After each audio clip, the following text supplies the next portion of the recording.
The story begins with the main character thinking, looking at a bunch of dead people, can he become a really strong hunter like him? A few hours ago in the guild building, people say that the guilds have cleared out a lot of mid-level dungeons, so even some hunters can't find anything, so it will be dangerous to go there alone. The guy looks at what is written on the board. Elite combat requires an assassin. Experience is desirable. Elite combat is looking for a gold level mage. Good payment. Battle Royale requires a low capacity storage station. Battle Royale, the number of available positions is limited. The guy points at the other guy and says he should take a look.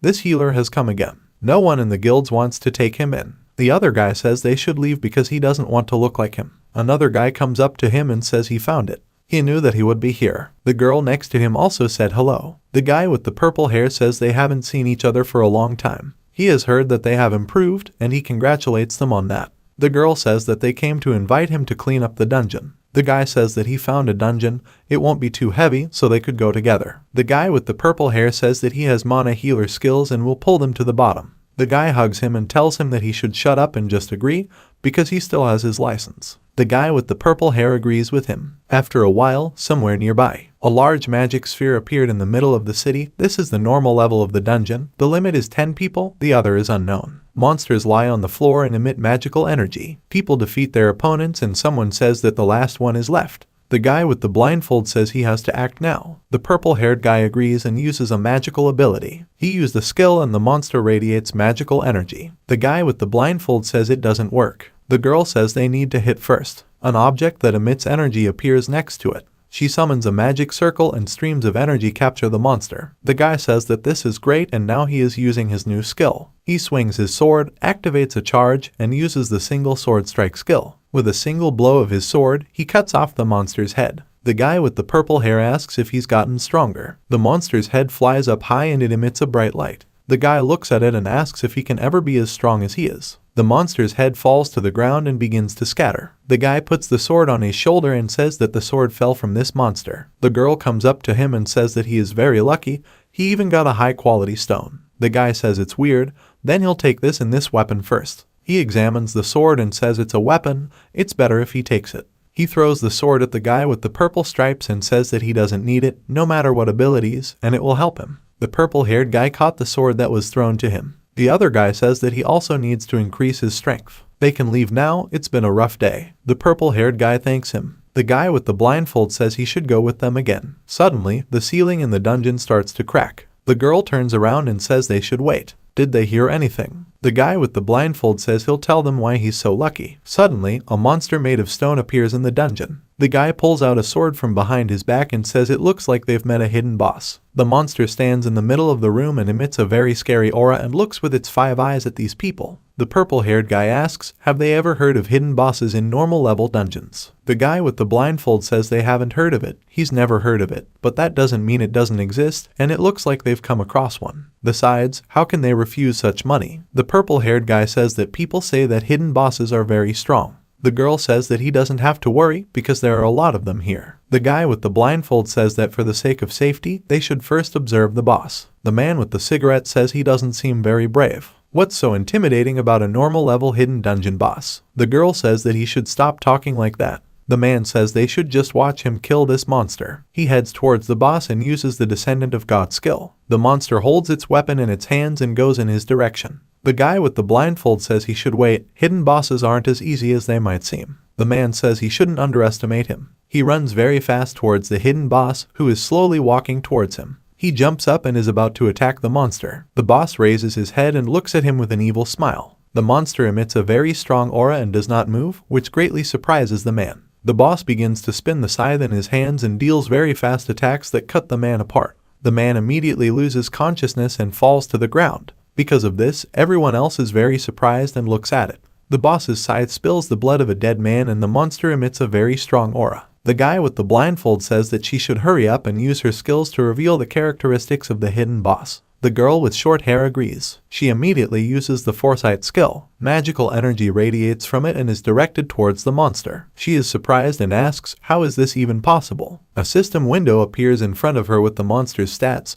Health points 32,456 points, energy 9,999 points, attack power 2,675, defense 1,895, speed 64 points, strength 265 points, agility 268 points, intelligence 190. A girl with short hair falls to the ground in surprise and says it can't be, it's impossible, they're all going to die. A very strong horror appears on her face. The guy in the blindfold comes closer and tells her to stop panicking and tell her what she saw. The girl with short hair says that she saw that even though the hidden boss health is low, but the other stats are 10 times higher than any other normal boss. The guy with purple hair is surprised and asks, what did she say? The girl says they will all die here. What should they do now? The guy with the blindfold pats her head and tells her that she doesn't need to panic. Besides, it's just one boss. If they work together, they would have a chance to defeat this monster. Everyone should listen to him carefully, even though the hidden boss is strong, but he is not invisible. As long as they can avoid the hidden boss's attacks, they have a chance to survive. And then they can run away together. They must do their best. There's only one chance, so they have to survive it all. He points his sword at the monster and tells them that their next move is to attack the hidden boss. Everyone has to run forward, they have to attack this hidden boss and they have to be careful with its attacks. All the people rush to attack and are going to hit the monster. The hidden boss makes a big hit that pushes away all the people who are going to attack it. The girl with long hair uses magic and says that they should attack now. Multiple magic attacks hit this monster. The guy with the shield says that if they continue like this, they will have a chance to defeat this monster. Everyone should go ahead. The girl with short hair continues to watch the boss and says that the boss's health has dropped to half. The guy with the blindfold says that they can't relax and they need to hold on. They must keep attacking, avoid the monster's attacks, and protect the healers. The monster swings its scythe and is about to attack him, but the guy dodges this attack and strikes with his sword. Magic attacks continue to hit the hidden boss. The girl with long hair tells everyone that they must keep attacking. They can't stop. The mages continue to shoot fire at the monster. Because of their attacks, there is an explosion of great power. The guy with the dagger says that with such a strong attack, no matter how high the hidden boss stats are, this monster will definitely fall. Due to a strong explosion, a large cloud of dust appears next to the boss, but the monster endured and looks at them with an evil look. The guy is surprised and asks, what was that? Did it not affect this monster? And it looks like they angered the boss. The monster strikes hard with its scythe and defeats one of the warriors. The blood from this attack is scattered around the room and the boss continues to look at the others. People run to attack and one of them says that they should continue to attack and hold on, because the hidden boss does not have much health. The boss begins to hover above the ground. He raises his hand, which radiates magical energy. He points his arm forward and releases a very strong beam that hits the person. The guy with the blindfold is surprised and asks, is this a rage ability or a hidden boss rampage? The monster looks at them with an evil smile. A guy with purple hair asks what is rampage. Shouldn't a hidden boss just die? The girl says that rampage is a special mode for bosses, which is activated when their health reaches a certain limit. The stats of bosses in a state of rampage are greatly increased due to the fact that only a small number of bosses have a similar mode. She really didn't expect to see this from this boss. The guy with the purple hair asks what they should do now. Are they all going to die here? The guy with the blindfold says they still have a chance. They have enough time for him to gain strength, then he can use his sword and kill this monster. A guy with purple hair looks at him and asks if this will work. The guy with the blindfold says they'll never know until they try. The girl says that they don't have to worry, she will give them full support. She is about to cast some kind of spell and a bright glow appears next to her. The guy with the blindfold tells the boss that he will die here and now. He rushes to attack and is about to strike. The boss swings his scythe and is about to strike faster. The guy with the blindfold asks this freak, does he still dare to resist? He notices the boss actions and was able to strike. The boss rises into the air, emitting a magical light, and the guy says that this is his chance. He'll regret fighting back. The boss raises his hand and is about to release magic energy. A large magic sphere appears in his other hand. The guy tells this loser that this has gone too far. He dodges and says now. A magic attack flies past him and he says that the mages should attack right now. A girl with long hair summons a large amount of fire energy in the air and uses the Red Lotus Flame spell. The boss notices this magic attack too late and a large explosion occurs behind him. The guy with the blindfold says it's not enough, they can't stop, they have to keep attacking. He runs forward and his sword is enveloped in magical energy. It bounces and flies into the center of the Big Bang. He stabs the boss with his sword and says that he should be dead by now. He strikes with his sword and because of this attack, the boss explodes and shatters into many stones. The guy with the purple hair asks, did he kill him? The girl says that after such an attack, it is unlikely that the boss is still alive. They are all looking at the fire left over from the magic attack. Someone puts their hand up and says they finally got it. The guy with the blindfold looks behind him and says that they finally made it. The girl with short hair is shocked and says that this is not so, he did not die. The fire clears and the boss is seen standing on his feet and smiling at them. The girl with short hair says that he is still alive, they should move back, he is still not dead. The boss starts running very fast towards the people and screams loudly out of rage. He runs very fast towards the girl with short hair and she says with shock that there is not even a single scratch on him. The boss almost instantly appears in front of her and cuts off her head with one blow of his hand. The girl's head falls to the ground and people stare in surprise at this very sudden attack. The guy with the blindfold says that they should not stand still and they need to run away. In a matter of moments, the boss appeared behind the long-haired girl. A guy with a blindfold and purple hair notices this and simultaneously shouts the word no, but the monster mercilessly kills the girl with a single blow of its hand. Immediately, he runs towards the humans to kill the others. Guys ask what they should do now. Can they do anything to this monster? The boss appears in front of 3 guys and defeats several people at once with great speed, after which he screams loudly with rage. The guy with the blindfold is very angry and asks how this could have happened. He screams loudly in anger and runs to attack. The boss notices this and turns around with a smile. The guy with the blindfold is shouting loudly at this monster, about to attack it. The boss releases magic energy from his hand, directing it at the guy, and he releases a very powerful burst of energy. The explosion completely engulfs this guy. The purple-haired guy is completely shocked by what he sees. The blindfold guy's body has completely disappeared and his big sword is stabbing into the ground. A guy with purple hair falls to the ground and says they are all dead. How did this happen? Did this monster leave it for last because it's weak? Even he looks down on him. He remembers that people say he's too weak. He's dead weight, they can't take care of him. Oh should be dead by now because they're just wasting resources on him. What's the use of it anyway? He must die quickly. He's a useless loser, a waste of time, a trash and a loser. He covers his head with his hands and says it's not about him. He looks up and notices his friend's sword. The girl says that he is not like that, he will be able to defeat this boss. The guy with the blindfold says that he should get up and take his sword, he will succeed. The guy holds a sword in his hand and asks if he can do it. In truth, if you're going to die, it's better this way. He sees the monster's shadow looming over him. He raises his head and says that he will fight for his life. The boss looks at him with disdain and beckons him over with his hand. The guy starts to get up and says that even though he's going to die, at least he's going to die for a reason. He definitely won't die like a weak idiot. He rushes to attack and is going to attack this monster. The monster throws a very fast punch and hits the guy, but he glares at the monster and tells the freak that he will die with it. He plunges his sword into the monster's body and pierces the monster's body, causing the boss to scream very loudly. The monster uses its last strength to hit the guy's head with its hand, and he loses consciousness and says that he has avenged them. Now they can rest in peace. The hole in the monster's body starts to emit a bright light and it is torn apart. A guy appears in a white space and asks where is he? Is that what it's like to be dead? I wonder if he'll be able to see everyone here. He examines his body and says that he is still clothed and looks like he is not dead. He raises his head and asks, what is it? A system window appears in front of it, which says dungeon notification. He completed the last high priest achievement. Achievement conditions: first dungeon clearing done, second defeat secret boss done, third all other comrades killed done, fourth healer class.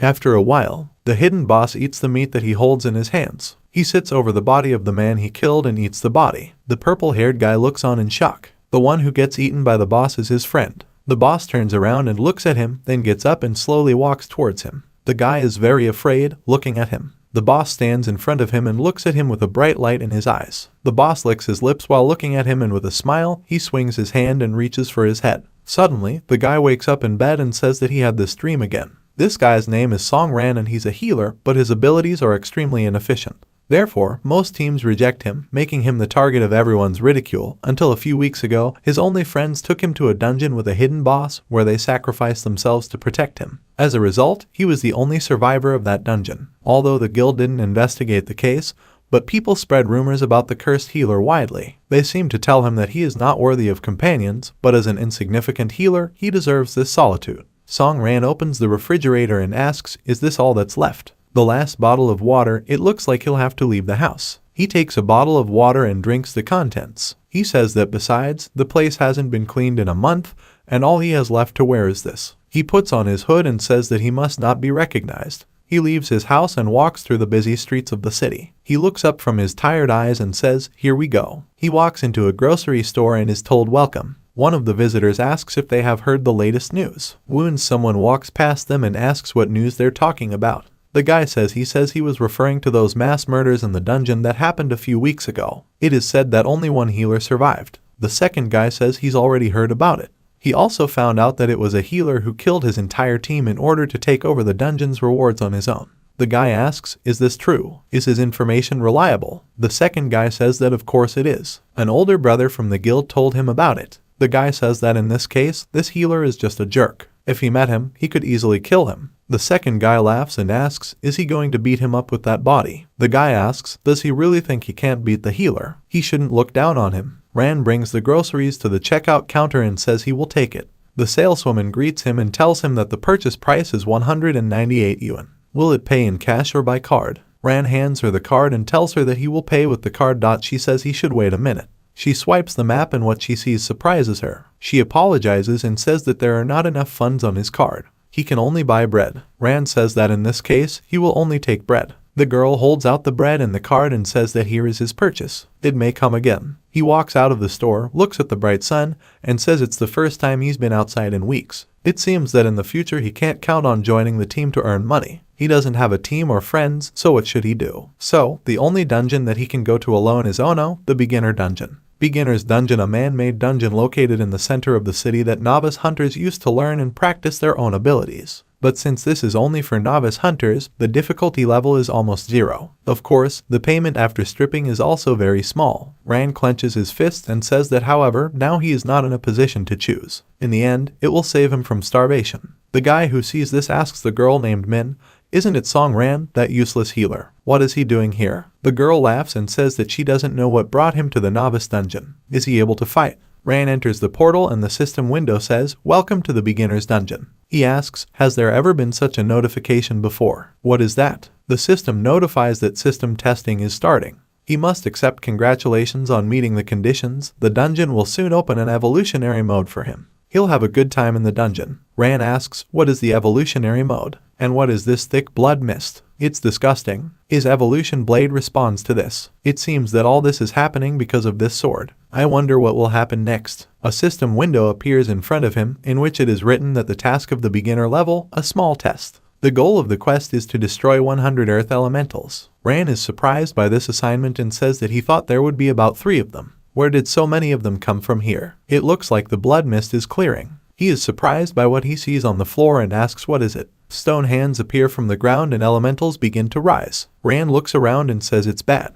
The monster appears next to him and swings to strike with its own hands. Ran asks, since when did earth elementals get so big? Their attack power also increased. He dodged the attack and says that even so, these monsters are still very slow. Apparently, this task will not be easy. It's very large, but since it's a beginner's dungeon, the elementals shouldn't cause much trouble. He should try his hand at it first. The sword in his hands disappears and he says that he will not use this weapon again.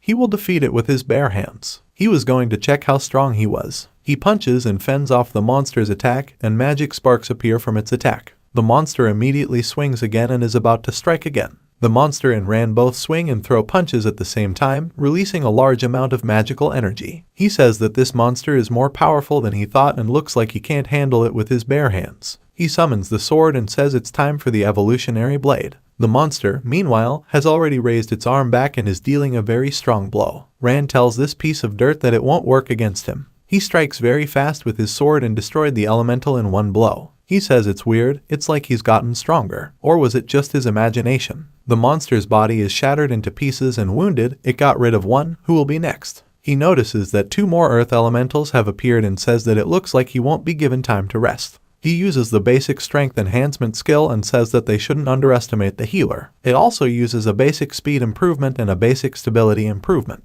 A huge crowd of earth elementals is coming at Ran and he runs towards them. He lands a quick blow with his sword and cuts off the arm of one of the monsters. He is surrounded by a crowd of monsters, which he kills one by one. Ran kills monsters that attack him in a crowd and a lot of system windows appear, notifying about his level increase. Ran is standing in front of a monster that swings its arm and is about to attack it. His eyes are bright and he says that this monster is the last one left. It bounces and the monster misses it. He cuts off the monster's head with a single blow of his sword. The system notifies that its level has been increased. Beginner level task, small test completed. He received an award. Rand plunges his sword into the ground, panting as sweat runs down his face. The system notifies that the reward for the task Earth Essence, note, can be combined with weapons. Rand caught his breath and says that he finally got rid of these monsters. He didn't expect it to be so tiring. Beginner level task, small test number 2, the goal of the task is to destroy 100 water elementals. Rand is surprised and asks what does this mean. The system notifies that the evolution blade has a base attack power of 10 points, no attributes, healer class requirements, special effects, attributes and abilities can be improved based on available materials.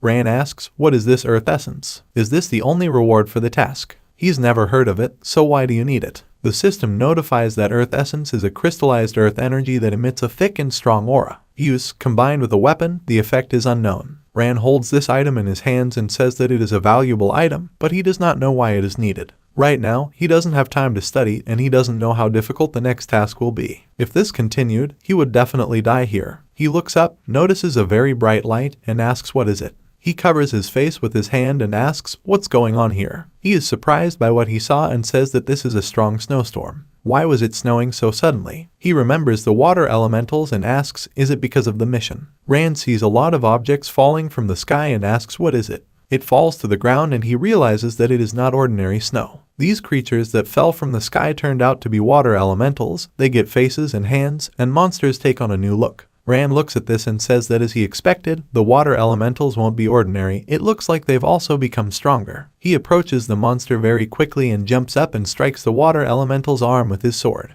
Rand lands on his feet, and after noticing that his attack didn't deal any damage to the enemy, he says that this attack didn't work and it pisses him off. The monster swings its arm and approaches him. Rand examines the monster and asks, is the monster still unharmed? What should he do? Why aren't his attacks affecting him? He rushes to attack and says that he should try again. This monster has a regenerating ability, now he understands everything. The ice elemental, like the earth elemental, has a high level of protection, and it also has the effect of restoring the water elemental, which constantly regenerates. It will be difficult and he may die here because of these ice elementals. Was he going to die here? The system suggests that the conditions for strengthening weapons with earth essence have been reached. Does it want to perform a merge? Rand asks, merging with a weapon at a time like this. In any case, he should try it. He agrees to perform the merge. The system tells you that a merge is taking place and it should wait. His sword is enveloped in energy and he asks, is that all? The system notifies that the merge was successful. His weapon has gained a unique ability, petrification of the maximum level. Petrification skill, the weapon can cast a petrification effect on the enemy, reducing the enemy's movement speed by 50% and blocking regeneration. Also, the enemy's defense will be reduced by 30%.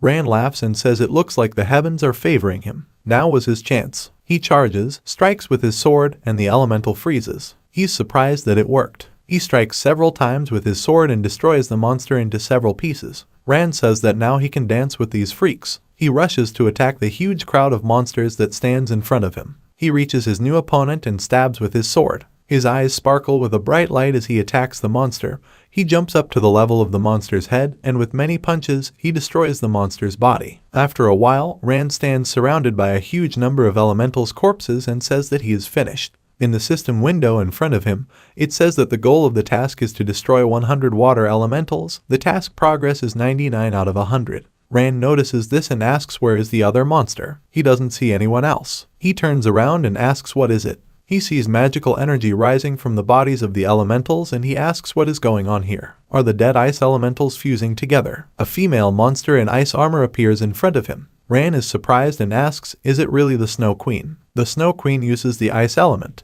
He asks, is this just another hidden boss? He's definitely lucky with it. It looks like the Snow Queen is an improved version of the ice golem. Dealing with another strong opponent would be difficult for him. He doesn't know if he can handle it this time. His strength might be enough, but his health condition isn't very good. After all, the previous battles had battered him quite a bit. Looks like he'll have to use it. It uses the basic healing skill, healing. A green aura appears around the wounds and he says that now he will find out if this battle will be the last for him. He's already survived a lot of attacks. She can try to kill him if she has the strength to do so. If she and the ice golems are different types of ice elementals, then petrification will be very effective. He runs towards the boss at high speed. Rand strikes and says that she must turn to stone. It strikes, but does not deal damage with this attack. He asks what it was. Didn't he do any damage? It looked like he had underestimated her defense. It's not an easy situation, petrification doesn't help, and his attacks aren't strong enough. Maybe he should use normal punches. The Snow Queen raises her hand in the air. In her hand was an ice sword that was surrounded by a strong energy. Ran notices this with surprise. He asks, does she use ultimatum attacks from the very beginning?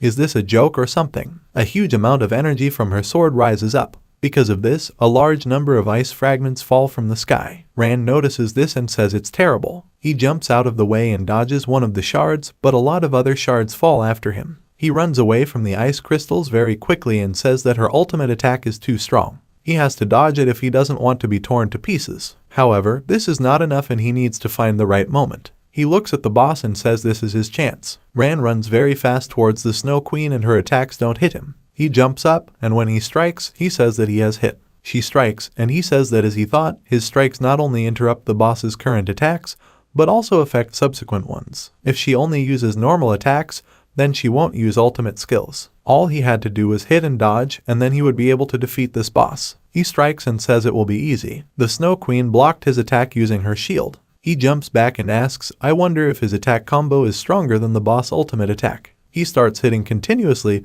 counting the combination of his attacks. After a long period of time, with 9,999 strikes, he managed to break the Snow Queen's shield. He lands another hit, and the system congratulates him for completing a 10,000 hit combo and unlocking the Deadly Attack ability. The Deadly Attack ability consumes 0 mana points. Ability description: normal attacks will ignore the opponent's defense and deal 10% more damage, but each attack will take away 1% of the user's health points. Ran asks, did he unlock a new ability in this situation? God himself seems to be wondering if he will win this battle. If that's the case, then he can't lose. It's time to put your life on the line. Right now, he would test how many attacks she could withstand. The silver-faced Snow Queen looks at him and swings her sword to strike. Rand stands calmly in front of her and activates the Deadly Attack ability. He strikes hard using his sword and this attack dealt damage to the boss and it broke her arm. The Snow Queen realized what had happened and screamed loudly in pain. She became angry and began to be overwhelmed by a very strong magical energy. Ran asks how she feels about this. She misses her hand already, doesn't she? Suddenly, the Snow Queen's hand lifted and joined together, causing her to smile and look at him. He looks at her and says that she has an incredible regeneration rate.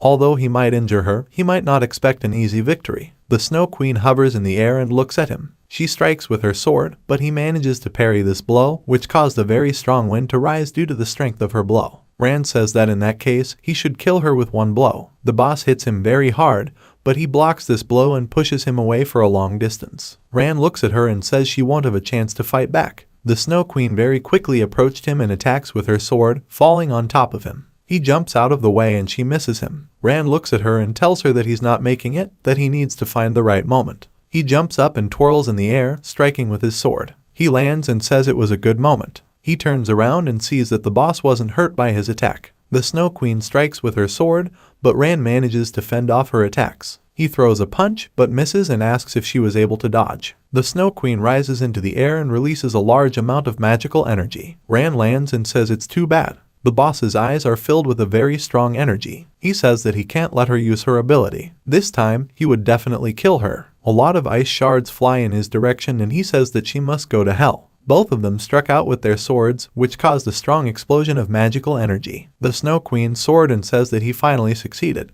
He slowly walks on the ground while shards of ice fly around him due to the boss body being destroyed. The system congratulates him on completing the beginner level task small test number 2 and he receives a reward for it. Ran asks, what did he get this time? The system notifies that the task reward is water essence. Note, it can be combined with a weapon. Water essence is a shard of ice that radiates cold. A merge is available for his weapon. Does he want to perform a merge? Rand says that of course he agrees. The system notifies that the merge was successful. His weapon has gained the unique ability of Ice Therapy of the first level. Ability Ice Therapy. Each attack of the user restores 0.1% of the health reserve. Health recovery can be reduced by negative effects. Rand asks, isn't just 0.1% meaningless? Well, it's better than nothing. Fortunately, this ability can be improved. He's been here long enough, and it's time for him to get out of here. The system notifies that there is an exit from the dungeon and it must wait. After some time, he exits the dungeon through a large portal. The guy says that someone is coming out of the dungeon. The girl asks how it is possible that there is not a single scratch on it. Rand asks, is there something wrong here? Could it be that they are members of the League? Why are they here and what happened? Had someone been hurt? The difficulty of this dungeon is extremely low, then how could they get such injuries? He turns to the portal exit and looks. The guy runs out and loudly says that someone should help him. Rand looks at this and asks, what's going on here? He approaches the injured girl and apologizes, asking if she can tell us what happened here. The girl asks if he hasn't heard about it yet. Something very strange has happened. Rand asks, is something very strange? The girl agrees with him and says that a few hours ago, she and the team wanted to train their new abilities. They had recently learned it, but it was all very strange. Just as they were practicing, a cloud of black smoke suddenly appeared above the ground. They immediately suspected something was amiss and started to retreat, but everything happened too quickly and they didn't have time to leave. After the smoke cleared, the weak monsters became incredibly strong. They surpassed them by several times, so they could only run away. Due to her carelessness, she was wounded in the waist area. However, they were forcibly brought back from the dungeon due to exceeding the time limit. If it wasn't for that, she doesn't know what would have happened to them. Rand realizes that this was a couple of hours ago. Did this happen the moment he entered the dungeon? Is it possible that his presence affected other people who were in this dungeon at the same time? If this is the case, then he needs to pay more attention to it. Rand thanked her and says he understood everything. He thinks it looks like he can't go into the dungeons whenever he wants anymore. A group of people appear who say that they should disperse. Their guild has been sent out by the League to deal with the current situation. People say it's the Huang Tu Guild, the biggest guild in the city. This time there are a lot of them, even more than necessary. The guy tells the team of healers that they should come here because there are wounded people here. Another guy tells the task force that they need to be prepared because they are going to enter the dungeon. Rand looks at them and says that they have so many people that they don't seem to need his help. He needs to get out of here. The girl notices him and says that he is an old acquaintance of theirs. What was he doing here all by himself? He should let her examine him in case he got hurt. No one wanted him in their group, did they? It's so sad. Rand passes by and gets angry and asks how dare he ignore her. Was he already running off to his nanny? She apologizes and says that she forgot about the fact that she is already dead.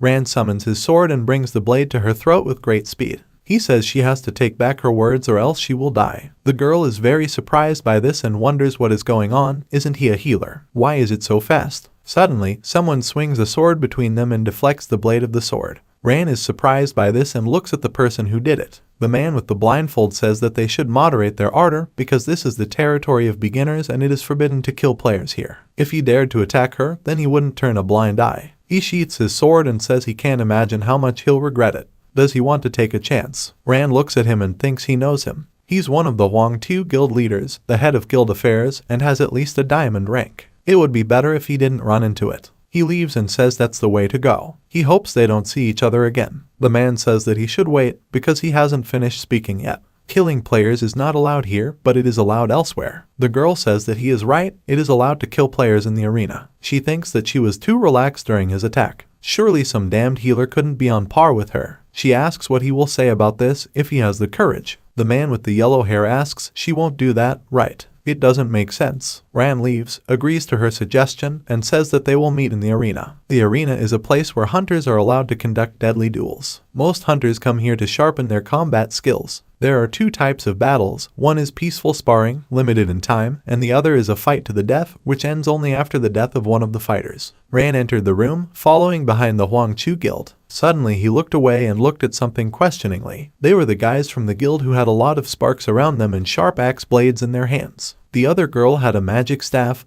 and they were ready for battle. The guy looked him in the eye and asked him to go faster so that he wouldn't waste their time. After which, he asked him a question, is he really so worried because this is his first time? The other girl clasped her hands in front of her and spoke so that the others would just look at him. He has a weak freak written on his forehead. The guy laughed and asked her to be gentle with him in this case. Rand got angry, balled his hand into a fist, but didn't answer them. He was asked what had happened. Had he already shat himself out of fear? If he got down on his knees and begged, maybe she would forgive him. What would he say? After this suggestion, she laughed and took out the sharp dagger in her hands. After a moment, she continued to speak, and if he refused, she couldn't guarantee that she would be gentle with him. Another guy, passing by, told him to beg them before it was too late if he didn't want to suffer. Rand replied with confidence in his eyes, there's no need for that. At this moment, a guy came up to them, who greeted them and explained that he was the manager of this arena. Before starting a fight in the arena, they must register and choose the type of competition. The girl approached him and replied, of course this is a peaceful sparring.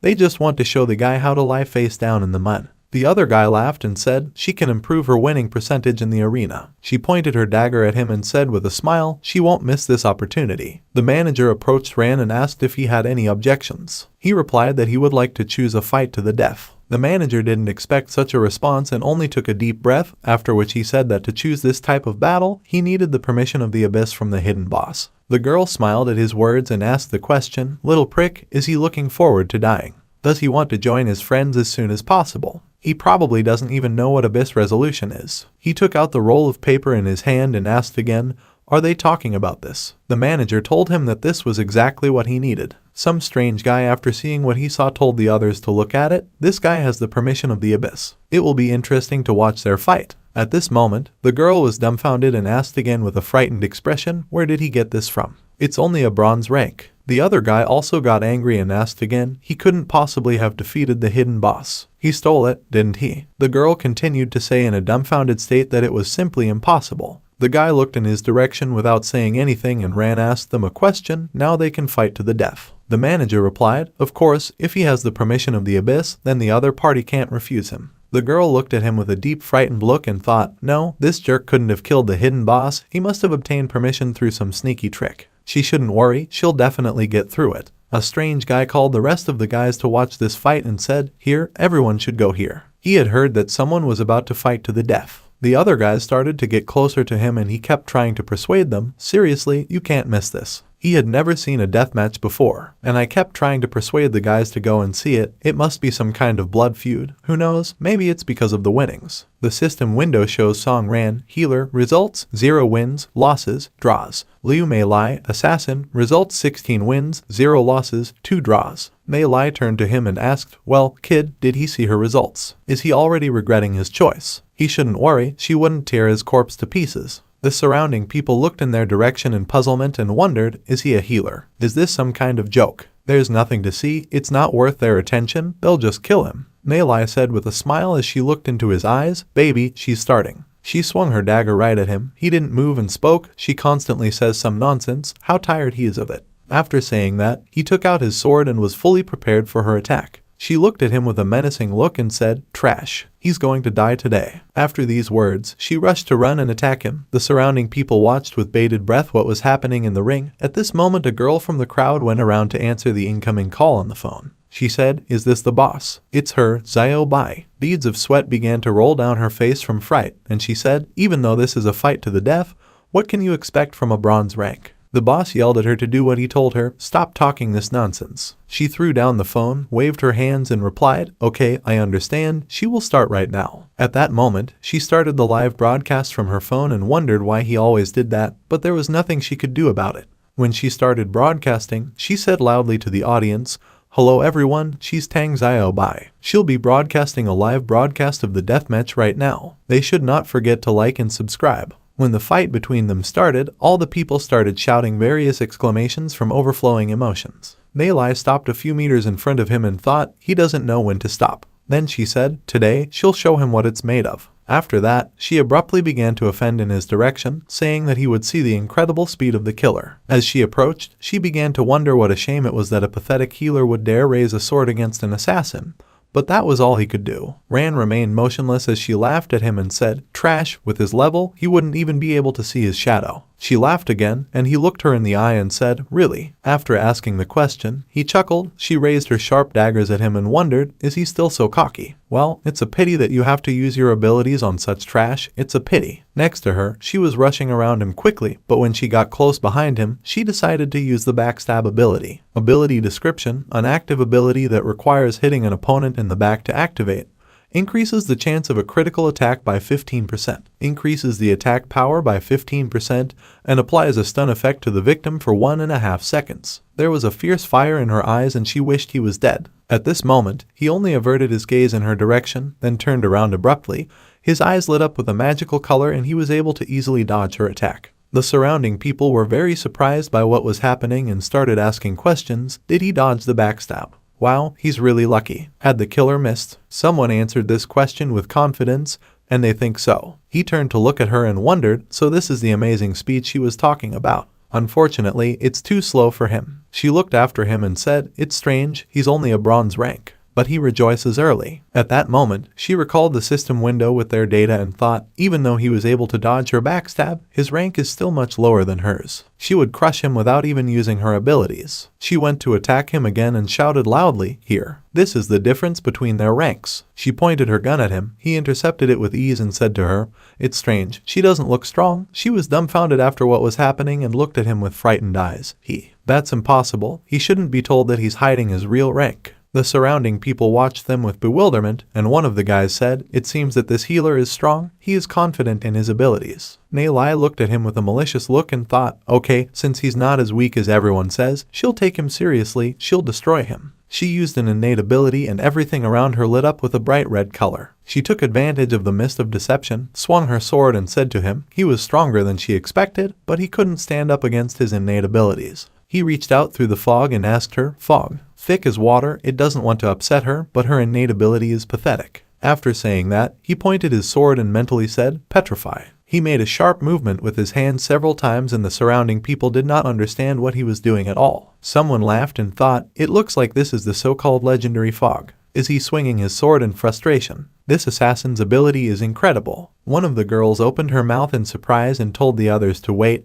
They should take a look. It looks like the fog is slowly clearing. Does this sword swing help? This is some kind of joke, right? The fog is slowly disappearing. At this moment, Mei Lai's sword was shrouded in mist and split into pieces. She shouted, "How is this possible?" Her innate ability was cancelled. What did he even do? She was right behind him and swung the knife at him, and he looked in her direction and asked, did she know? At that moment, a stream of blood flowed out of her mouth and she fell to the floor. He ran towards her and shouted, "Arrogance can be costly." All the surrounding people widened their eyes in fright and surprise and continued to watch the scene in silence. The Huangtu Guild reacted with the same method. Ran came closer to her, put his sword to her, and she looked at him with a hard stare, and he asked the question, "What is it?" She doesn't want to be sarcastic anymore. She was completely spurting blood, kept coughing and couldn't understand. He's only a bronze rank. How did he do this? He told her he was just passing by. There was no need to insult him. She started to choke and say it was all because of.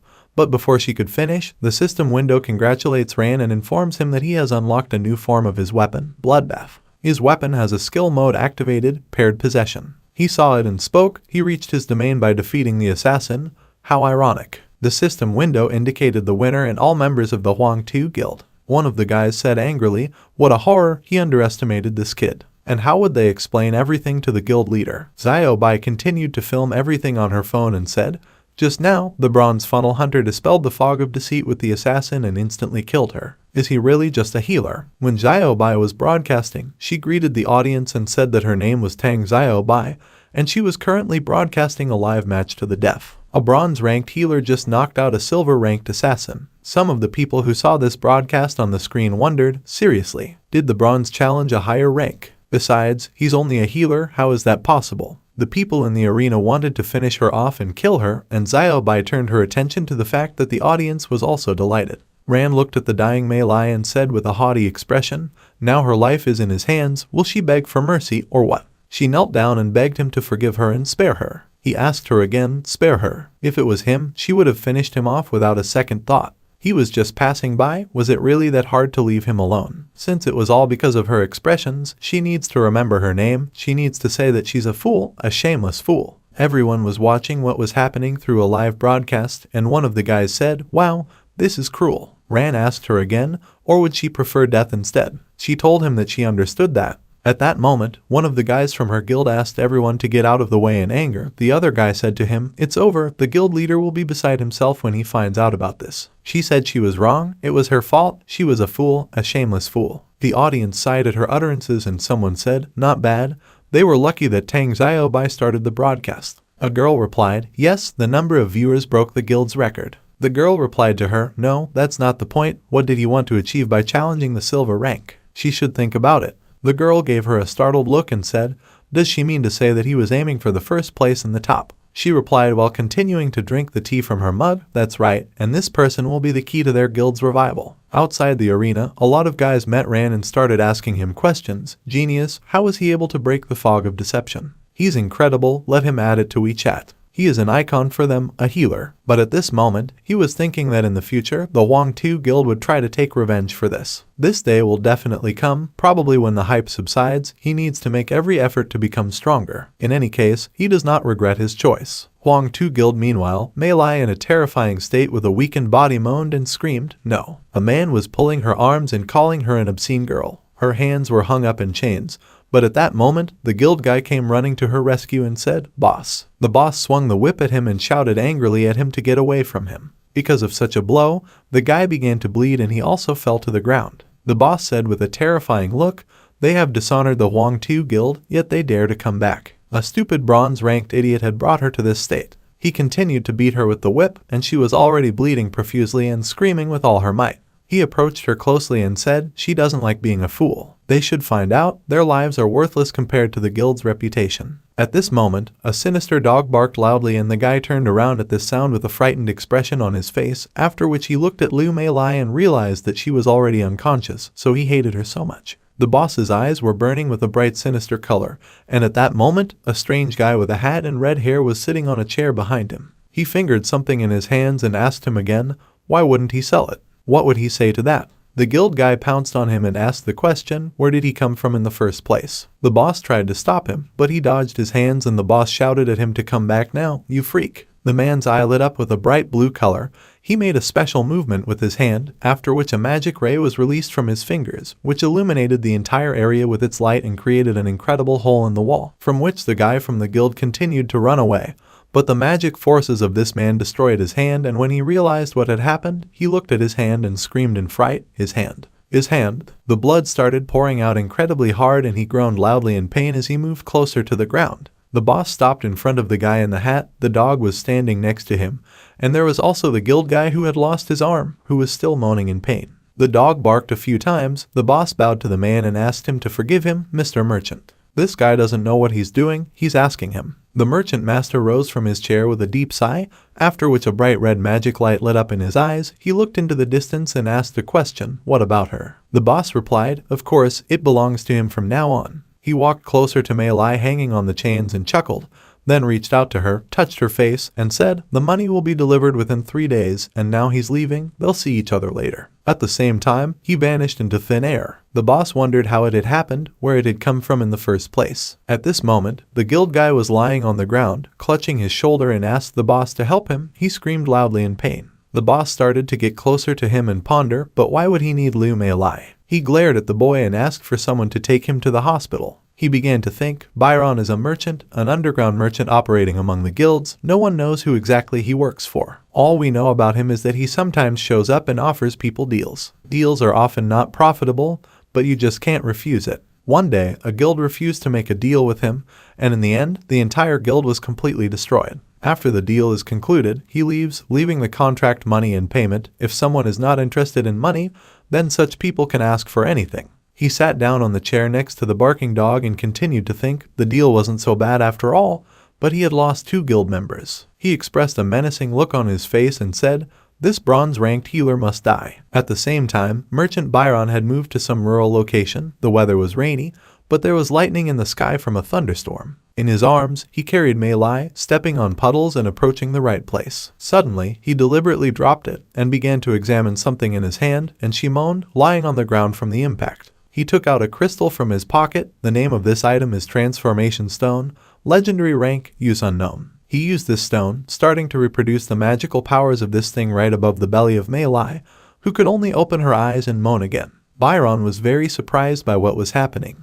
The magic stone lit up with a bright blue light and he said, wow. After which, he got up from the ground while Mei Lai continued to lie in the puddle. At this moment, a thunderstorm rumbled in the sky and bright lightning lit up the entire sky. Meanwhile, Ran was at home, taking care of himself in the bathroom. He reflected that he wasn't the same person anymore. He had been humiliated by others all this time, and because of his weakness, he took it for granted. But from this day forward, no one will dare call him weak. He remembered the guy telling him to live and get stronger. Suddenly, he felt something amiss and wondered what it was. His condition worsened. He grabbed the sink to steady himself and wondered why he felt so bad. He tried to stay on his feet, and at that moment the system window says, the petrification effect is removed. He sat down on the sofa, clutched his head and started to think. He was so tired. He absolutely didn't think that the side effects would be so strong. He began to feel very short of breath and his eyes were gradually closing. But suddenly he saw something in front of him and wondered, is this? What is it? It was a magic stone. At this moment, Byron was walking down the street in the rain, holding an umbrella in his hand. He adjusted his glasses and looked into the distance with a malicious look. 2 days later, the main hall of the Hunters Association. Songran, wearing a solid jacket, said, he's so bad at healing, most people awaken innate abilities, but he doesn't even think to activate them. He and the other guys looked at the system window,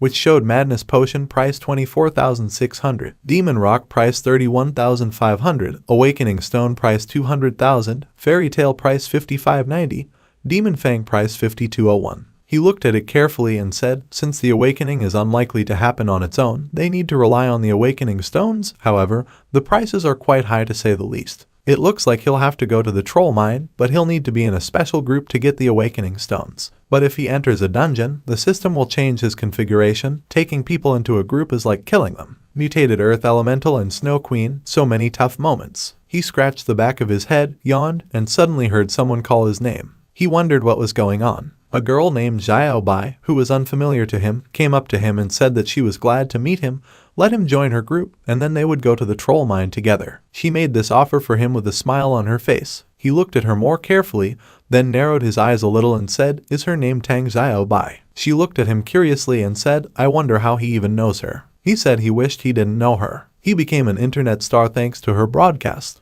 It would be hard not to find out who she really is. She tried to keep a good relationship between them and asked him again, that's great, isn't it? She has been streaming for many years, but no one has gained such popularity in just one fight. Just as they were having a nice conversation, some strange guys noticed them together and one of them pointed at them and asked the question, isn't that them? All the surrounding people took notice of them and started discussing, is this a bronze-ranked healer challenging a silver-ranked one? His name is Songran, isn't it? No wonder Tang Xiaobai is right next to him. Several girls decided to approach him. Because he was a public figure, they held their phones in their hands and asked him to take a picture with them. Some of them commented on his new hairstyle, as it really suited him. Someone asked him out of curiosity, is Tang Xiaobai his girlfriend? Xiaobai, who had moved a little to the side, was dumbfounded by what was happening and said with a deep sigh, it only looks like his hand. Suddenly he said that she should go with him. After saying that, he grabbed her arm hard and started to lead her somewhere. She was surprised by this and asked the question, what is going on? What is he doing? Where does it lead? She looked fearfully into the distance and they approached the toilet, where he pressed her against the wall and she was in a stupor. He asked her to listen carefully.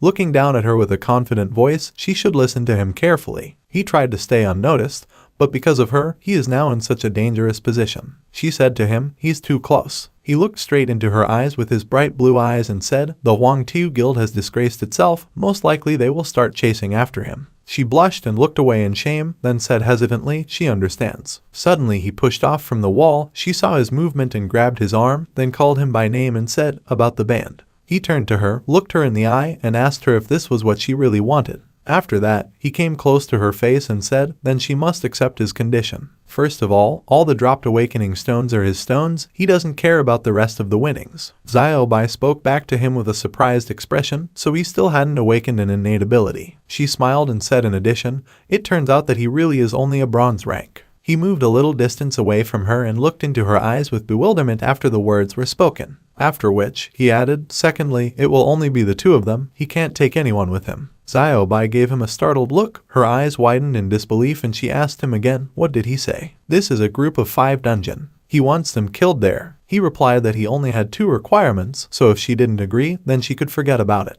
She looked away in anger and said, what nonsense. If the guild leader hadn't insisted on finding out everything about him, she would have already left this freak alone. She stamped her foot and asked Songran to wait for her, then ran after him and informed him, all right, she agrees. Entrance to the troll mine. This dungeon has been around for a long time. Judging by the rumors, it suggests not to waste time. They should put on their armor and enter it right away. They stopped at the entrance to the mine, a bright magical portal among the ruined buildings of the city. They both stopped in front of it and continued talking. He told her that he had no armor, only a weapon. Startled, she asked him again, what did he say? There are only 2 of them, and he doesn't have any armor. Does he want them all to die there? He looked at her with indifference and said, what's the big deal? They could die in any battle. He wasn't forcing her to go along with him, right? She replied in an attempt to reason with him, it was only his awakening, and his life was at stake. He patted her on the shoulder and said, this is already his concern, she just needs to protect herself. He took a step toward the portal and said one last thing. If she got scared, she could go out alone and she didn't have to worry about him. She clutched her head, closed her eyes, and said, "This kid is an unreal schizoid." So what would she say to the leader if she didn't go with him? She considered the situation for a moment and wondered what she should do. If she couldn't explain in front of the guild leader, then she would have to do those boring broadcasts again. Suddenly, she looked at the portal and saw that it was nowhere to be found. She looked around questioningly and wondered what was going on. Where did he go? She shouldn't be told that he went in there alone. How awful, he was looking down on her. She's actually a gold-ranked summoner. Suddenly she cleared her throat, took a step towards the portal and said, she doesn't care. She'll just come out if things go wrong. Song ran. Without her, he won't be able to find the boss. With confident steps, she was approaching the portal, but suddenly something alerted her and she screamed and wondered what it was. She looked around and said, no wonder the boss ordered her to find out about him. This guy broke through the dungeon alone. Inside the dungeon, she saw many magic stones and slain bloodied monsters lying on the ground. Some of the monsters were still alive and fighting him, and he stood in the center and destroyed them one by one thanks to his sharp and skillful movement. Xiaobai covered her eyes with calmness and realized that this was actually quite fun. After that, she pointed her magic wand to the side and said in her mind, Darky, this has to come out. A bright magic circle appeared under her feet, and a bright spark remained from the wand, and she continued to say, they must show this guy what they can do. He shouldn't underestimate them. At that moment, a large gray wolf with sinister eyes appeared next to her. It was her monster. At this moment in the dungeon, only moans and screams could be heard from the fierce battle that was taking place between the monsters and Song Ran, who cut the monster's body parts with ease and thought that it was great. After being promoted, these silver rank monsters were no longer a threat to him. Even if this annoying evolution mode wasn't activated, no problem, it should not occur. Xiaobai pointed her wolf to the side and said, Darky, let it join the fray. Ran spoke back to her, she doesn't need to do this, all the monsters have already been destroyed by him. As he spoke these words, the last few monster heads fell to the ground. Xiaobai swallowed her saliva in surprise, then started walking past the poisoned bodies of the monsters with Darky and said, while being terrified, she came across a huge pile of corpses on the way. She can agree that he is indeed capable of clearing the dungeon alone. He thanked her for this and she added to her words, but he would never be able to beat the dungeon boss. He told her that if a person didn't try, they wouldn't know, and then he asked her to look into the distance. There were 2 elite monsters ahead. If he's not mistaken, the boss room should be right next to the gate. Although the previous monsters weren't very strong, the Lie Guards are already opponents of a different level. The boss room is right behind these 2 elite monsters. Is it ready for this? She spoke back to him with a serious expression that he didn't even have to ask. He pointed his finger to the side and informed her that in that case, he would leave these 2 monsters to her. If she can't do it, then what about the others? She told him that those expressions were enough, he should stop looking down on everyone. She pointed the magic stick to the side and called for Darky to go, and then they would show him what they were capable of. Darky barked loudly in response, then abruptly jumped and headed for the monster. Ran wished them luck. Xiaobai ordered Darky to attack the monsters head-on and tear it to pieces. Darky continued to approach the monster at an incredible speed, opening his mouth, revealing huge fangs and bright magical eyes, after which he flew up and activated the shape change, the shape of a werewolf. Darky landed in the shape of a werewolf, swung his paw and hit one of the monsters, then continued his attack by swinging his paw. Xiaobai then ordered the attack boost to be activated, after which the ducky's claws increased and it growled loudly and hit the monster even harder, then cut it into several pieces. Xiaobai said, great, everything worked out well. Dake continued to swing his claws like sharp knives and bark loudly. Ran asked her a question with a sleepy expression. How much longer will this continue? Then he took a step, stepped on the remains of the monster, and said, he's actually in a hurry and they're so slow. He knows he'll have to get his hands dirty. Isn't it too long? With her abilities, this place is just an amusement park. Did she answer him when he managed to kill the second monster? How could he be faster than her? He has a bronze rank. He took another step and said, it's true, he has a bronze rank and his level has already reached 37, which is comparable to the gold rank, he just hasn't been promoted yet. Xiaobai asked him in disbelief, what did he say? Why wasn't he promoted? He replied, it doesn't matter, what's more important is that now he knows that she can protect herself. Now they have to fight with the boss. They both started for the gate, and he stopped in front of it and said, but she should think about it again. If she walked through that door, there would be no turning back. She chuckled and said angrily to him, does he know that they've been through so many such dungeons? The darkies are much stronger than he thinks. This is a magical wolf, a very strong summonable beast that simply tears to pieces opponents of its level. He replied to her, okay, then he opens the doors. He pushed open the doors, which creaked violently. He went inside and thought about it, hoping that everything would go smoothly, but he just needed to get rid of those annoying noises. Bai went to pick him up and told the darkies to follow her. They would show him how strong they were. Suddenly, she saw a blinding light and was surprised by it, and at that moment, they received a system notification. Evolution mode is activated, monster generation is initiated. Rand said, it's exactly as he thought it would be. Another notification has arrived, the generation has been completed, and the developers hope that they will enjoy the game. At that moment, the dust cleared and they saw a huge monster in front of them. Bai's eyes widened in fright and she wondered why it was so huge. This monster was growling at them intensely and she continued to say, such bosses shouldn't exist in dungeons of this level. The boss laughed at them and said quickly, it doesn't matter, since they've already entered here, they'll have to kill this monster. It looks like the monster's main attribute is strength, it must be extremely clumsy. At this moment, the monster abruptly began to turn around in different directions and he continued to speak, strange, he has a feeling that this will be far from easy. Bai blurted out, only he shouldn't be told that he was scared, why was he frozen right in front of the boss? He kept swinging his club around and suddenly she screamed in fright,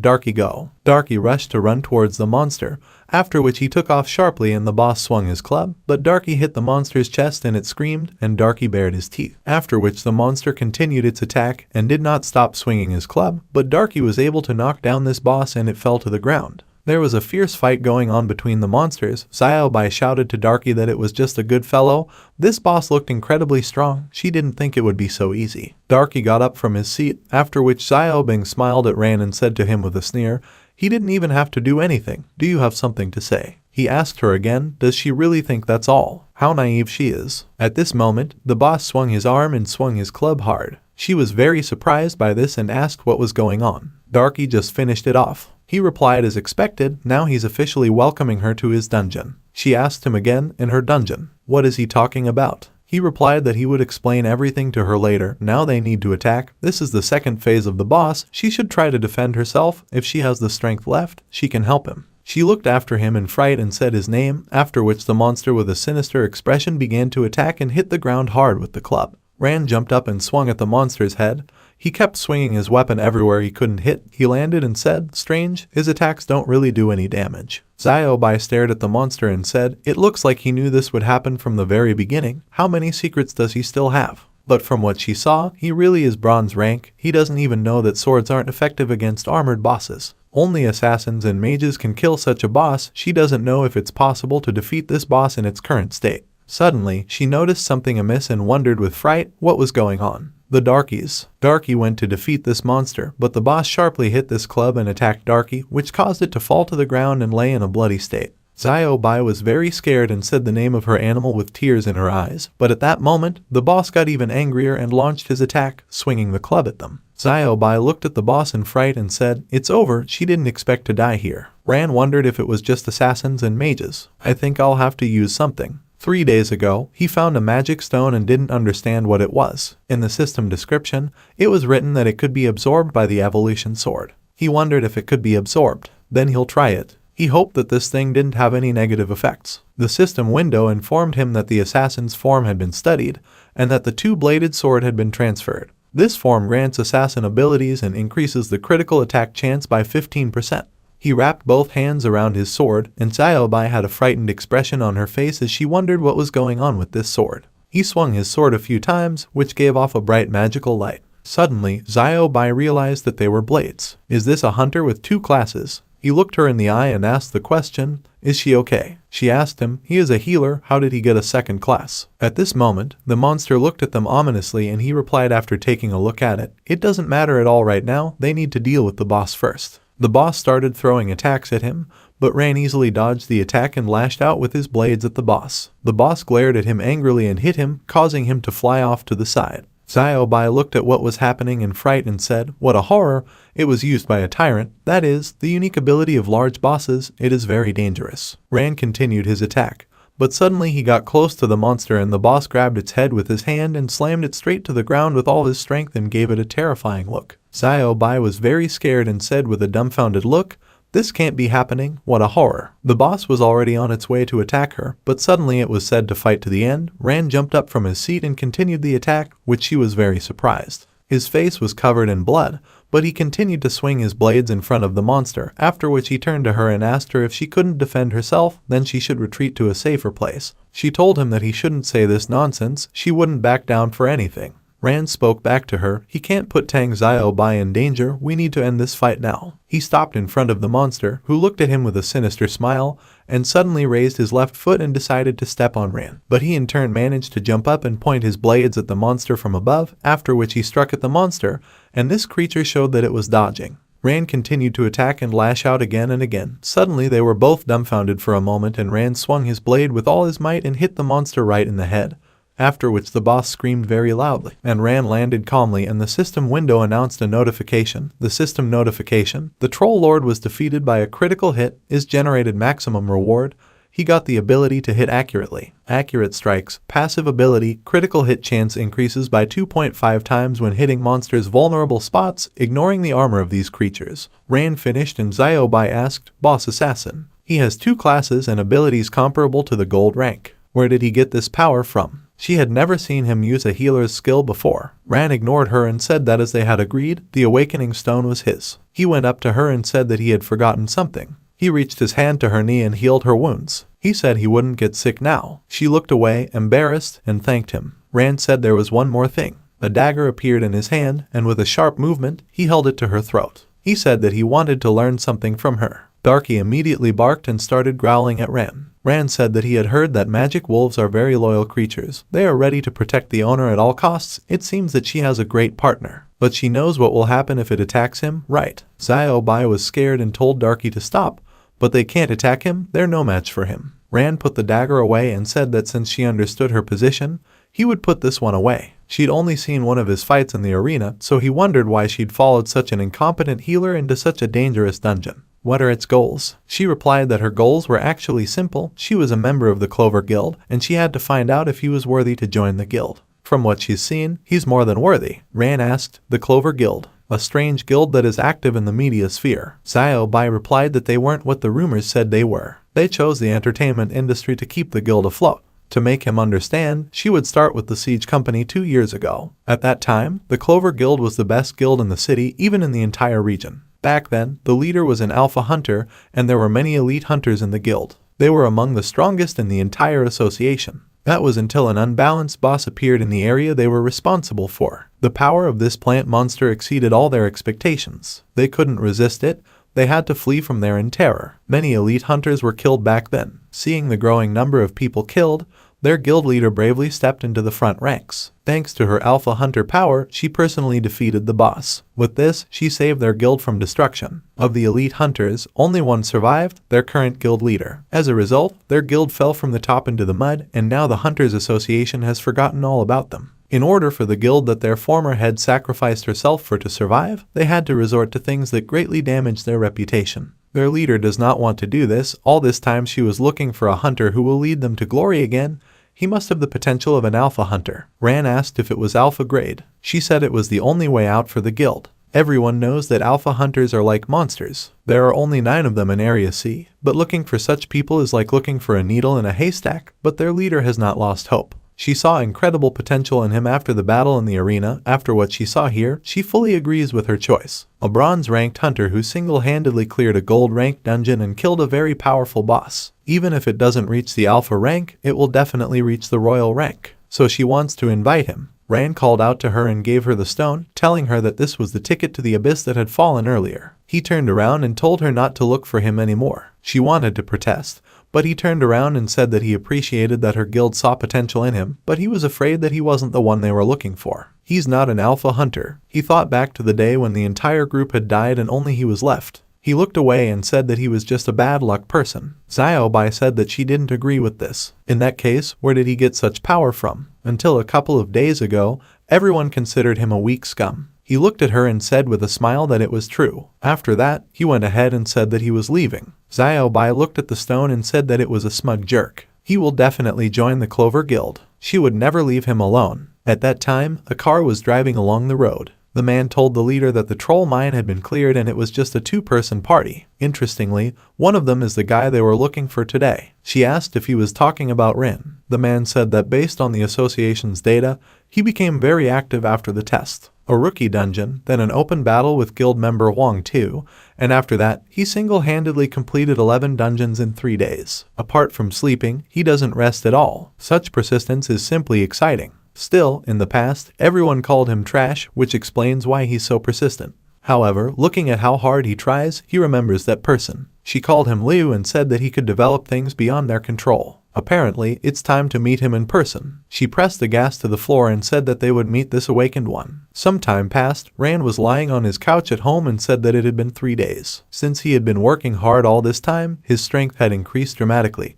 But after clearing the troll mine that time, his level had only increased by 1. It seems that the further you go, the slower its level increases. But at least he has accumulated quite a lot of hunter points. With his current abilities, he should at least be at the upper stage of the gold rank. He'll spend the next couple of days resting and planning his next move, and he doesn't know what innate ability he'll get from the Awakening Stone. Usually, an ability that belongs to his class is given, but right now, he's not even sure what class he has. He took the stone and said he shouldn't worry about it. It will only know when it activates it. He sat down on the sofa and looked at the stone, then he squeezed it and his body began to be enveloped in power. There was a bright flash and after a while Ran opened his eyes and looked at his hand and said that he had awakened the pumping treatment. This ability consumes 15 mana and recovers 1% of lost health every second after activation. At this time, its resistance to negative effects is reduced by half due to the properties of the healing shield. Rand said that there is a fundamental difference between resistance to negative effects and invulnerability to negative effects,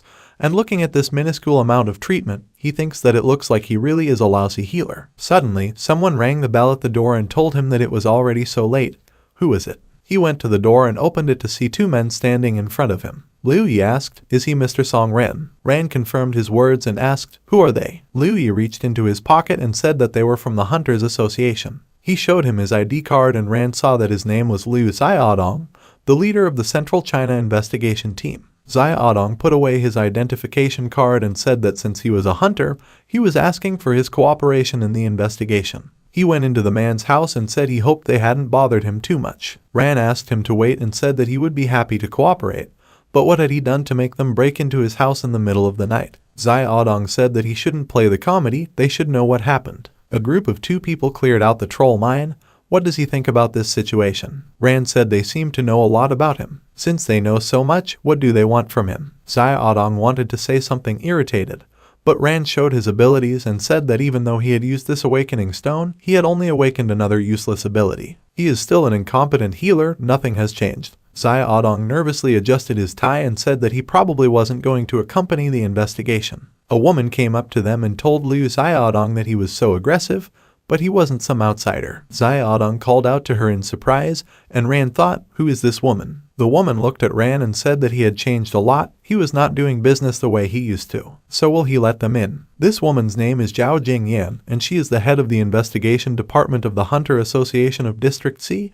After that, Rand led them inside and they sat down opposite each other. Rand wondered why the Hunter Association was looking for him. Is it because he enlisted a troll mine? No matter how fast he gets stronger, there's nothing wrong with that. Jing Yan took a sip of tea from her mug and Ran asked, "Is it all because of the newbie dungeon mutation a couple of days ago? Or the case of the hidden boss?" Jing Yan said that in the first place, there was no need for him to worry, the mutation had nothing to do with it. And about the time his entire team was killed, they know it's not his fault. Their association has a branded system that records the activity of dungeon hunters, so they have an idea of some things, even if he doesn't tell them everything. Let him answer as it is. Does he want to know the truth behind his mother's recent death? Ran was surprised and said that the investigation about this has not moved one iota. That's why he became a hunter, to find out the truth and get revenge. He exclaimed, "What do they know?" She said they couldn't tell him yet, because he didn't have enough hunter points. The hunter's points determine what data they can access. His mother's death is confidential. Given his current strength, he has a long way to go before he can know everything.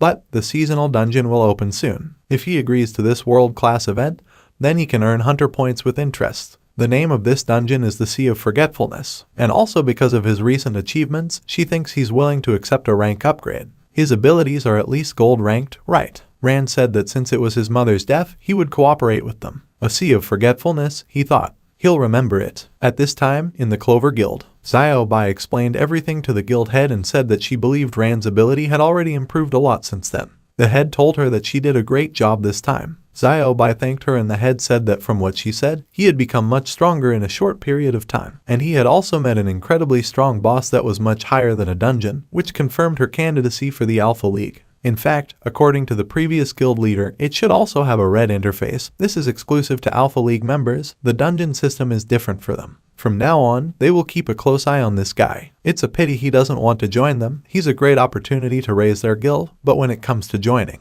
She paused for a moment and Bai looked up at her. The guild leader said that they never know in advance. She pressed the button and said that there were more important things to do right now. She opened the blinds and said that they had descended to the level of a small guild. But when they rose again, the influence of the Clover Guild would hold on to it at all costs. She looked at the Night City and said that she was talking about the seasonal dungeon, the Sea of Forgetfulness. Bai replied that she understood. The next morning, Ran came to the lobby of the Hunters Association. All the hunters exchanged greetings and Ran walked over to them. He was wearing a cap, glasses, and a hood, and he thought that this outfit should not be recognized. He's just like some famous person. Last night, he asked what he should do for them. Jing Yan replied that they couldn't update and evaluate the hunter ranks here. Also, given his situation, she can only make a reservation for him. When the time comes, they'll find someone to contact them. Ran was currently climbing the stairs to the Hunter Association office. He went to the 2026 cabinet and said it was here. He knocked on the door and it opened. He looked inside and started to introduce himself, but Byron interrupted him and asked if his name was Ran. He had been waiting for it for ages. He grinned and lifted the ashtray in the air, twirling it around with his foot, and then abruptly got up from his seat and was very surprised. Byron threw an ashtray at him and told him to show him what he could do. Ran concentrated and knocked the ashtray aside, smashing through the office wall. All the people immediately looked at the huge hole in the wall of the building and Ran asked Byron who he was. What does he want? Byron put on his gloves and said he wanted to evaluate it. He walked towards it and thought that it was a woman, Jing Yan, who was dragging him into all sorts of nonsense.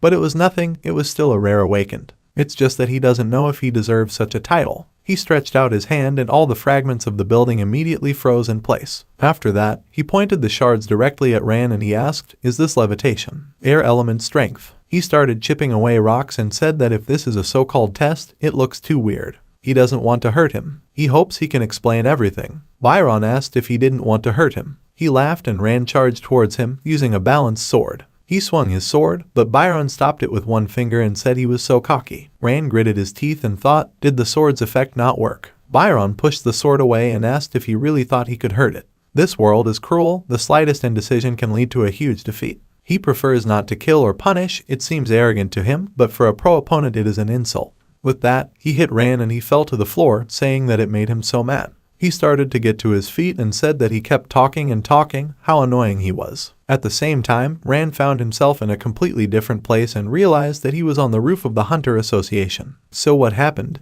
Byron said that the difference between them was too great, he hadn't even strained yet. Ran looked up and said that this guy actually flies. Byron easily floated in the air and said that it seems that he can't beat him, then he will simplify the test. If he can take it one hit, then let him think that he has passed, will he agree to it? Ran thought that this guy didn't think much of him, so he would use all his strength. He switched to the assassin form and used the deflating healing ability. He increased his strength, speed, and resistance and thought that he wouldn't back down. Byron smiled and said that there really was something about him. This means that he should not feel sorry for him. He thought that the fate of a person is like a stone that carries the streams of time. He used a lightning-fast technique to me, surging tornado. A huge tornado appeared in the sky and he wondered if he could handle it. Let him not fail him. At the same time, there was an explosion and a wave of force passed through. Ran said that it didn't seem like this explosion was this guy's ability. Byron landed on the roof and said it looked like they couldn't continue the test. Since that was the case, then he would consider it passed. Ran asked in surprise, does that count?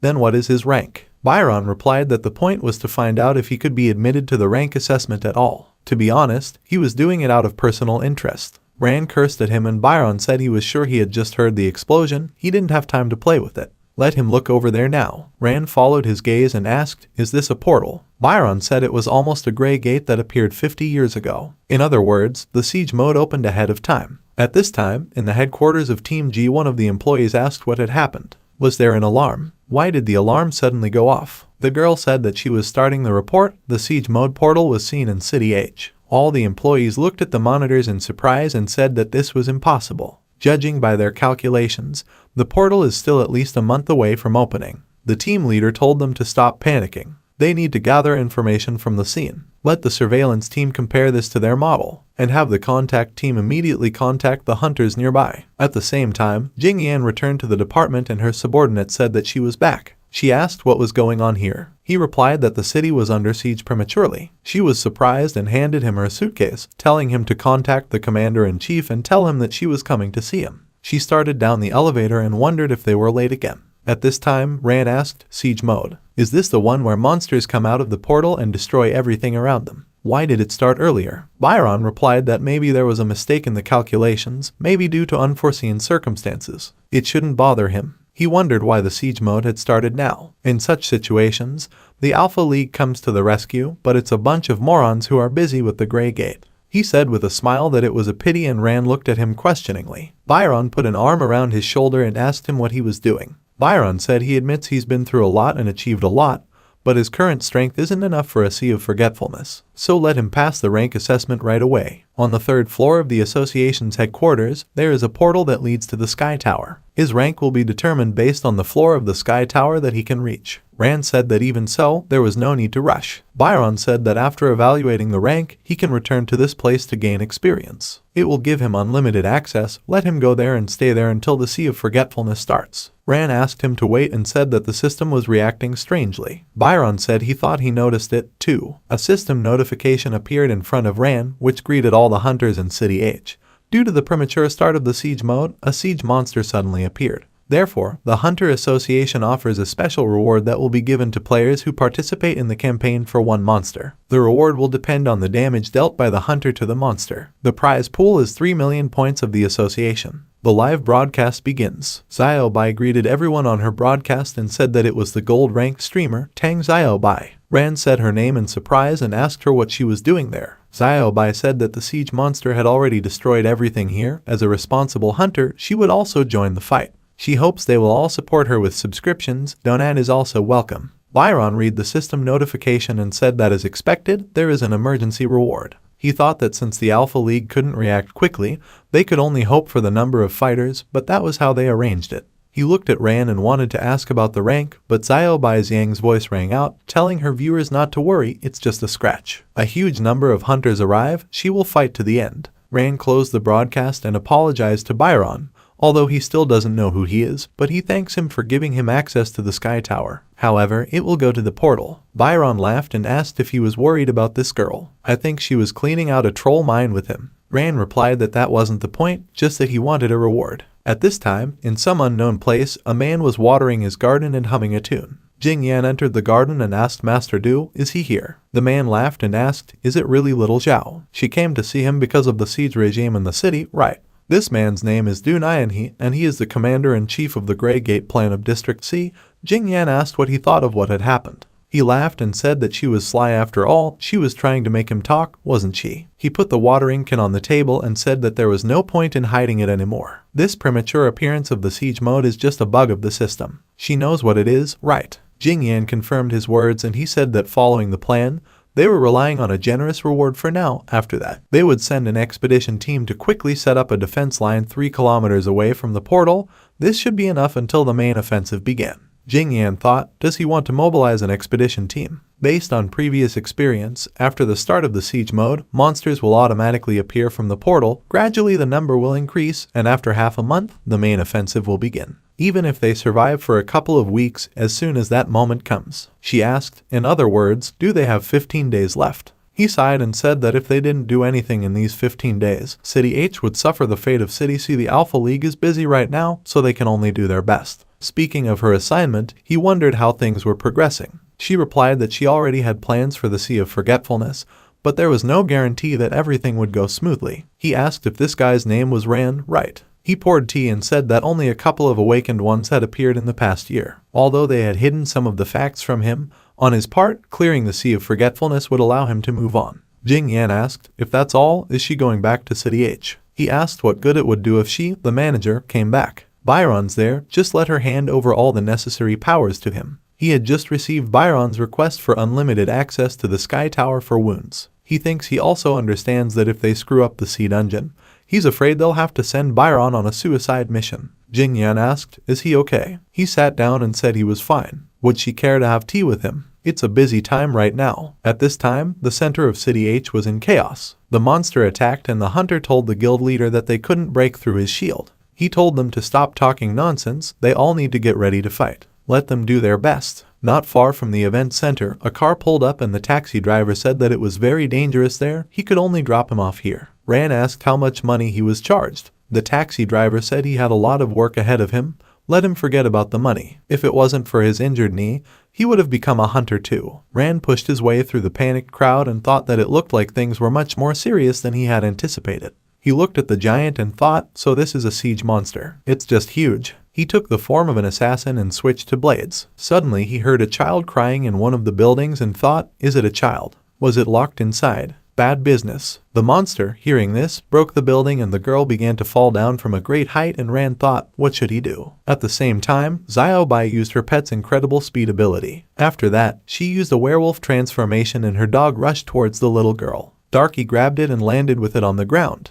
Ran turned around and Xiaobai said that she knew it was him. These two unique blades stand out. He's finally here. She looked at the camera and said that she thought Darky was worth it. Ran called out to her and asked her how she was. She replied that it was nothing for such a battle, just a small scratch. She showed him her wound and he grabbed her hand, healing it. While he was treating her, he asked how the battle with the siege monster was going. She replied that she was afraid that everything was bad. After the announcement, about 30 people came and they quickly organized a defense, but it soon became clear that their attacks were not effective. There are many high-ranking hunters among the newcomers, but the monster has some kind of defensive ability that significantly weakens physical and magical attacks, and the monster still has invulnerability to negative effects. They are still racking their brains over how to break through the shield. Ran asked, a shield? Darky sniffed his hand and Ran told it to help him. Darky looked up at him questioningly and Ran told him that they were going to have to throw him into the sky above the siege monster right now. Xiaobai asked what he was up to. It's a supreme rank monster. Ran replied that he didn't care, they needed to start fighting, and then he would figure it out. She agreed and said that if he insisted,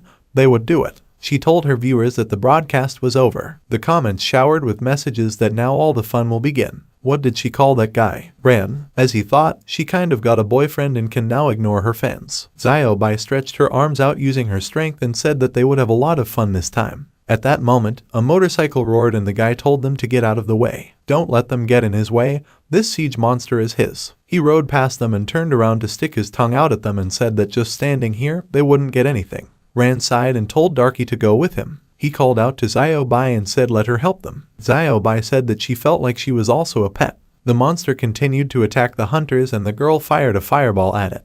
But the damage was absorbed by the monster's shield and some guy told the guild leader that everything was stupid, the shield still holds. The guild leader sighed and replied that it was because they didn't understand how the shield worked. The rest of the hunters noticed a group on motorcycles rushing towards the monster, and one of the hunters said that the second party really came. The guy used a blade technique and pounced on the monster, dealing a double blow. He jumped out of the way, but the shield absorbed all the damage, and immediately there was an explosion from the broken motorcycle. He looked back at his bike in frustration, and then looked at the monster, thinking, did it take any damage at all? It will pay for his bike. He prepared himself for another strike and said that he would do it again. One of the hunters called out to him and said that if he hit him 100 times, the monster wouldn't take any damage. The guy told him to stop talking. Ran walked over to the monster and said it was so noisy. He pushed off from the ground and called out to Darky, after which the dog barked and Xiaobai activated the werewolf ability. They jumped into the air together and raced towards the monster. Ran bounced off the werewolf's paw and flew on, saying that even though he had no idea how the shield worked, but the guy noticed him and exclaimed, how could he let someone go ahead?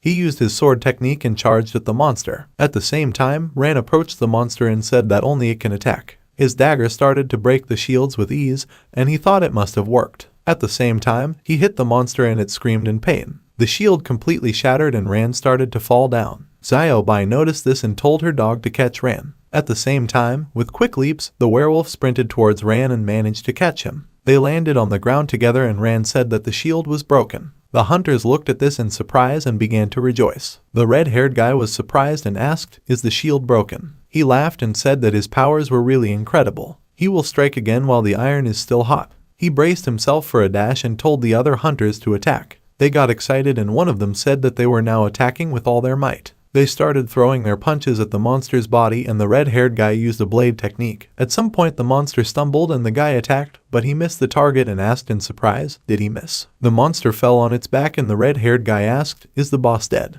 He exclaimed that he would kick his ass. He was the one who broke the monster's shield. This was his monster, he had no right to kill it. The players crowded around him and said that he was just furious. Why is he putting on a show? He couldn't even hit a monster. The guy told him that the boss was instantly killed. Besides, it wasn't him who broke his shield, it was that guy. He pointed at Ran and the red-haired guy snorted under his breath, telling him to remember it. He'll kill him. Ran turned around and told him to do whatever he wanted. The guy said it annoyed him. A girl came forward and said that instead of getting angry, she was telling him to get out of here while he could. He looked at her in surprise and she told her robot named Bixie to switch to attack mode. She used the form of a quantum cannon and her robot transformed into a huge cannon. Someone in the audience said that this girl was so cheeky. This girl's name is Suki, and she's a new Huang Tiu guild technician, an architect. She thought that the time had finally come, her palms were sweaty and her hands were shaking a little. Because of the stress, her heart is beating so fast that it's about to jump out of her chest. But she was already at this stage, and she took a deep breath and thought that there was no turning back. A couple of days ago, she came home and called out to her brother and asked, "Is he back?" She didn't hear the answer and thought, how is this possible? It's just a simple dungeon, he should be home by now. She took out her phone and called him, but the answering machine said that the caller was unavailable, so she should call back later. She put down her phone and thought that it was already so late. Did he have any difficulties while clearing the dungeon? Now is the time, she has to do something. Even if there was a delay in announcing the result of clearing the dungeon, if she hacked into the Hunter Association system, then she would definitely find what she was looking for. She went into the computer room and told an artificial intelligence named Jerusalem to initialize the hacking program. Jerusalem reported that the voice was successfully detected, and the hacking program starts running. Suki sat down at the computer and told me to connect to the Hunter Association system and find information about Suyuhi's dungeon raids. The voice said that access to the system is starting, the number of attacks on Suyuhi's dungeon is 1. She typed something on the keyboard and said that deep analysis was starting, she was getting the details of the raid. The system reported that reverse decryption was started. After a while, the progress reached 100% and the decryption was completed. An error appeared on the screen and the system reported that it does not have access rights. The association system activates the third protection protocol. Suki was surprised and thought, how is this possible? This is a normal dungeon raid, why is access restricted? But it doesn't matter now. She told the AI to connect immediately, let it start the self-formatting process. Jerusalem reported that a system rollback is being initiated. Suki started to worry and thought, since she doesn't have access rights, what's wrong with this dungeon? Even if she doesn't have access rights, she can still find the people who took part in this raid. This way, she will be able to track the process of clearing the dungeon, so she will be able to understand what happened. She steeled herself and told herself to believe in herself, she's an architect. It was 7 a.m. and she was still trying to get access rights. During this time, she found out that the data of everyone who participated in the dungeon raid is classified, so what should she do? She began to squeeze her hand convulsively and told herself that she needed to control herself. She needs to believe in herself, she can't panic. She's definitely not panicking right now. There must be a way. After a while, her stomach growled and she stopped. The clock showed 9:30 in the morning, and Suki's eyes started to fill with tears and started laughing.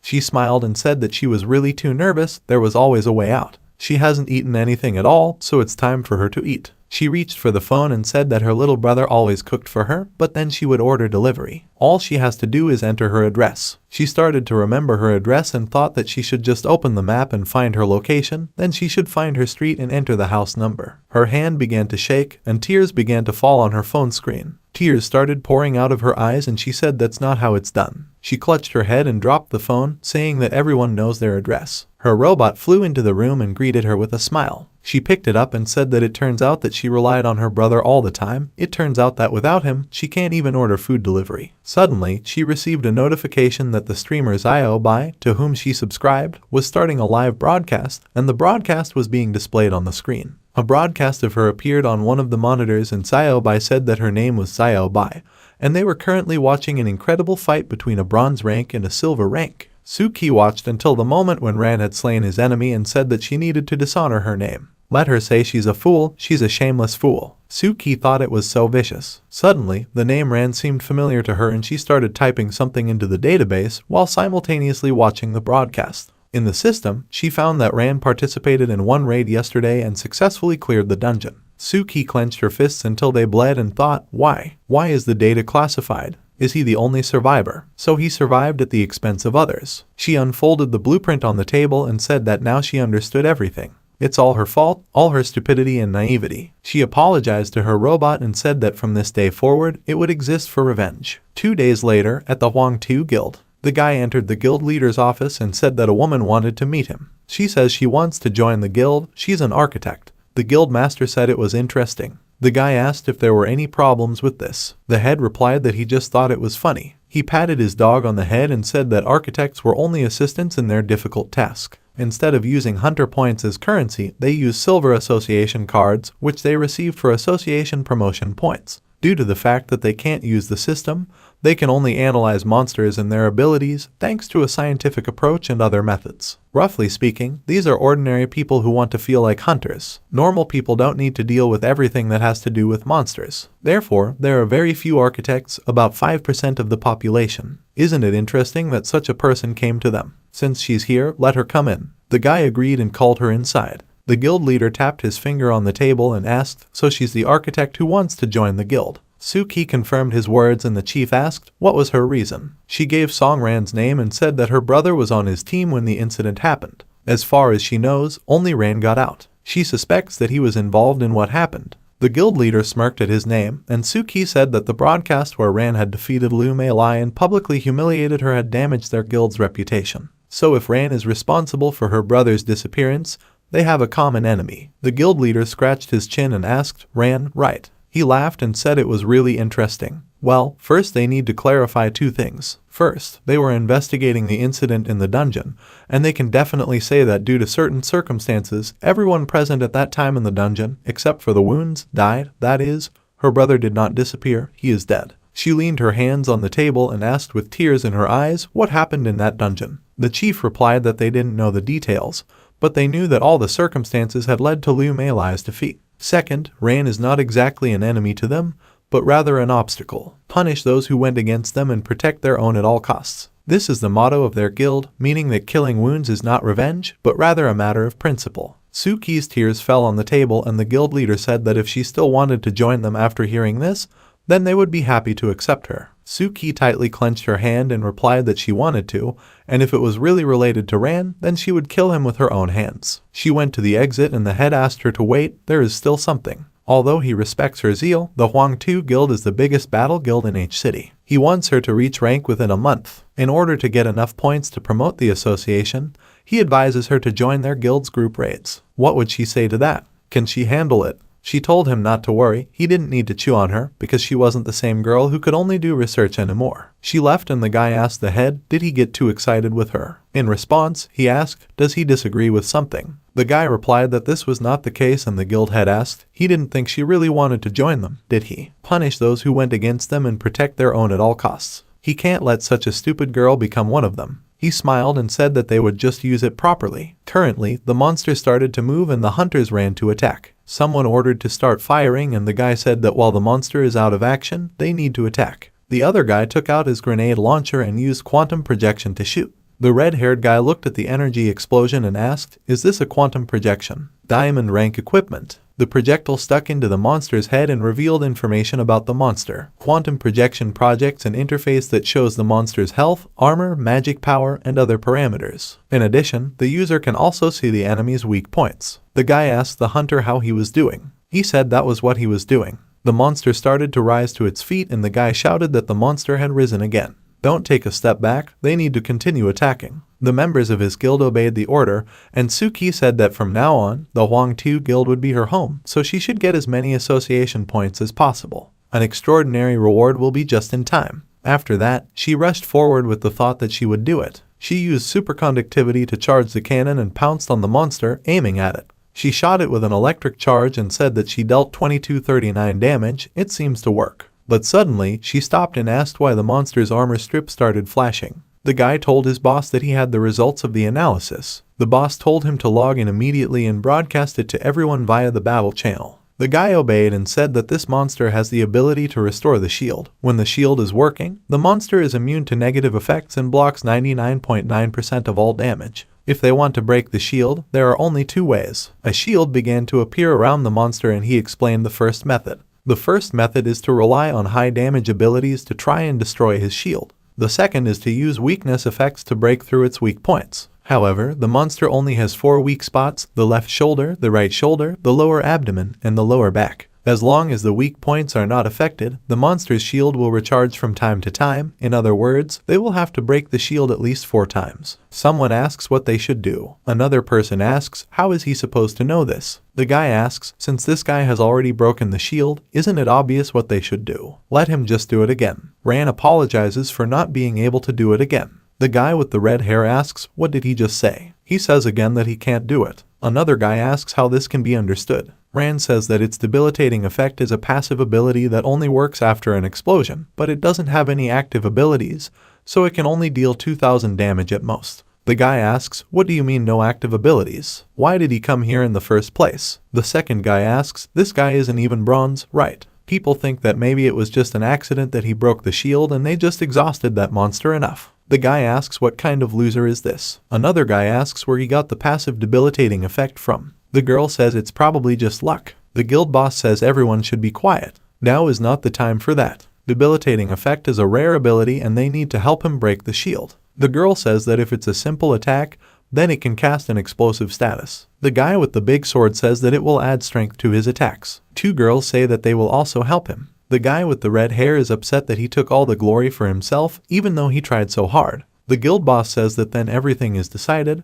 They need to gather their forces to help this guy. They must go all out and smash the monster's shield. Everyone agrees with his decision. Rand takes off his glasses and exhales. He calls out to Darky and Xiaobai, then runs forward and tells them to run after him. The man says that now he will put a buff on him. The people around him use the Seal of Fate, Sparkling Power, Archangel Power, and Overload abilities. Rand stops and feels a lot of power in his body. He and Darky jump onto a high-rise building. Darky grabs his arm and spins him around, throws it in the direction of the monster. Rand is flying and thinks that thanks to this power, he will definitely succeed. He is about to strike and says that he will break his shield with one hit. It strikes and smashes the monster's shield. He strikes at the monster's body. The system congratulates him on receiving the Incredible Blitz achievement. The monster's armor was completely destroyed in one hit. The system notifies that he has received the Phantom ability. Ability description: active ability, the assassin temporarily hides in the shadows. 1 second in the shadows, spends 35 mana. The shadow cannot be attacked, is invulnerable to all effects, can move freely around the location, but cannot pass through obstacles. Rand thinks that he now has an active ability,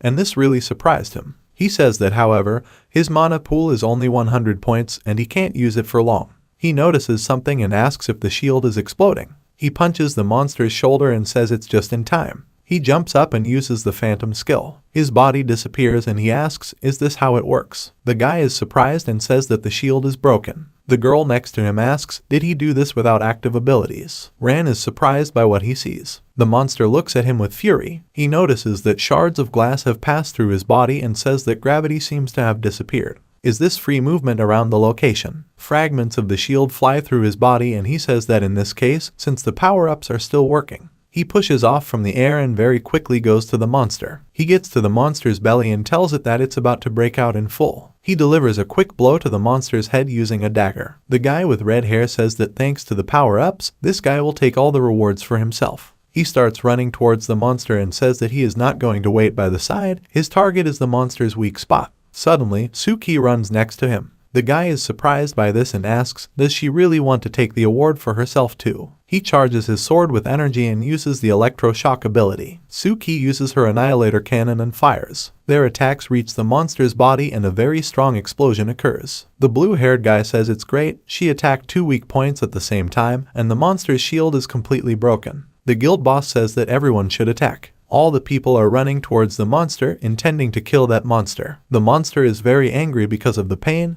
It spreads its arms and releases a strong wave of energy. Someone says that the monster activated rage again. The monster swings its huge fist. Suki is shocked by this incident and asks to be saved. The guy with the red hair says that this monster is going to kill them all right now. Rand stands on top of the monster and activates the sword form. He takes the sword with both hands and runs away, jumping very high. The monster stares at him in horror. Rand plunges his sword into the monster's arm. People look at him in surprise and ask, does this hunter have a double form? Who is he anyway? It looks like the monster has slowed down from its attacks. Ran falls from the monster's hand, which is petrified, and falls to the ground. Suki looks at this in surprise and says that he has a petrification effect weapon. How many passive abilities does he have anyway? Ran lands a few quick punches and destroys the monster's huge arm. He says it's dangerous here and she has to get out of here. She stands where she is and watches him run toward the monster again. The guy with the red hair says it looks like the monster's rage is over. The guild boss says that everyone should listen to his order. An all-out assault begins and they must run forward. Everyone immediately launched an attack and strikes at the monster's body while the mages cast their spells. The monster is in great pain as Ran attacks it.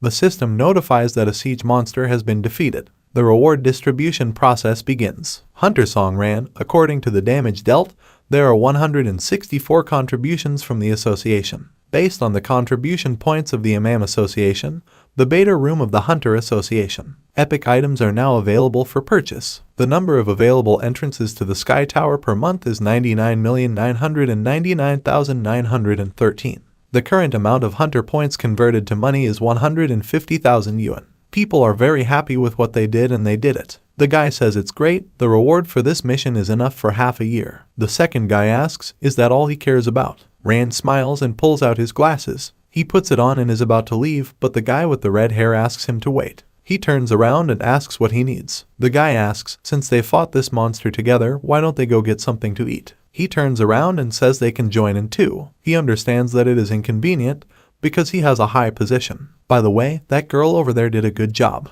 Would she like to join their guild? The girl says that unfortunately she can't. This surprises the guy. Suki walks up to Ran, calls out her name, and thanks him for saving her life. She gets a little nervous and says that he should accept her gratitude. This surprises Ran very much, and he shakes her hand and says it's nice to meet her and tells her his name. Suki is very surprised because of his name. She doesn't shake his hand and pulls her hand away. She asks, is he the Song Ran who survived the dungeon massacre and challenged the Wang Tu guild? The girl next to him says that his name is familiar to her. Another girl asks, wasn't it him who recently fought in the arena? Xiao Bai approaches him and says that she was just looking for him. What's going on here? It looks like the fans have recognized him again. Suki tells Bixi that he should switch to an attack form. The robot immediately begins to change its shape and approaches it. She uses the form of a death revolver and a weapon appears in her hand. She points a gun at him and tells him to take off his glasses and cap quickly. Rand stands where he is and looks at her blankly. Xiao Bai summons her weapon and asks, is she crazy? Suki says she should keep quiet. If she takes another step, then she will kill him.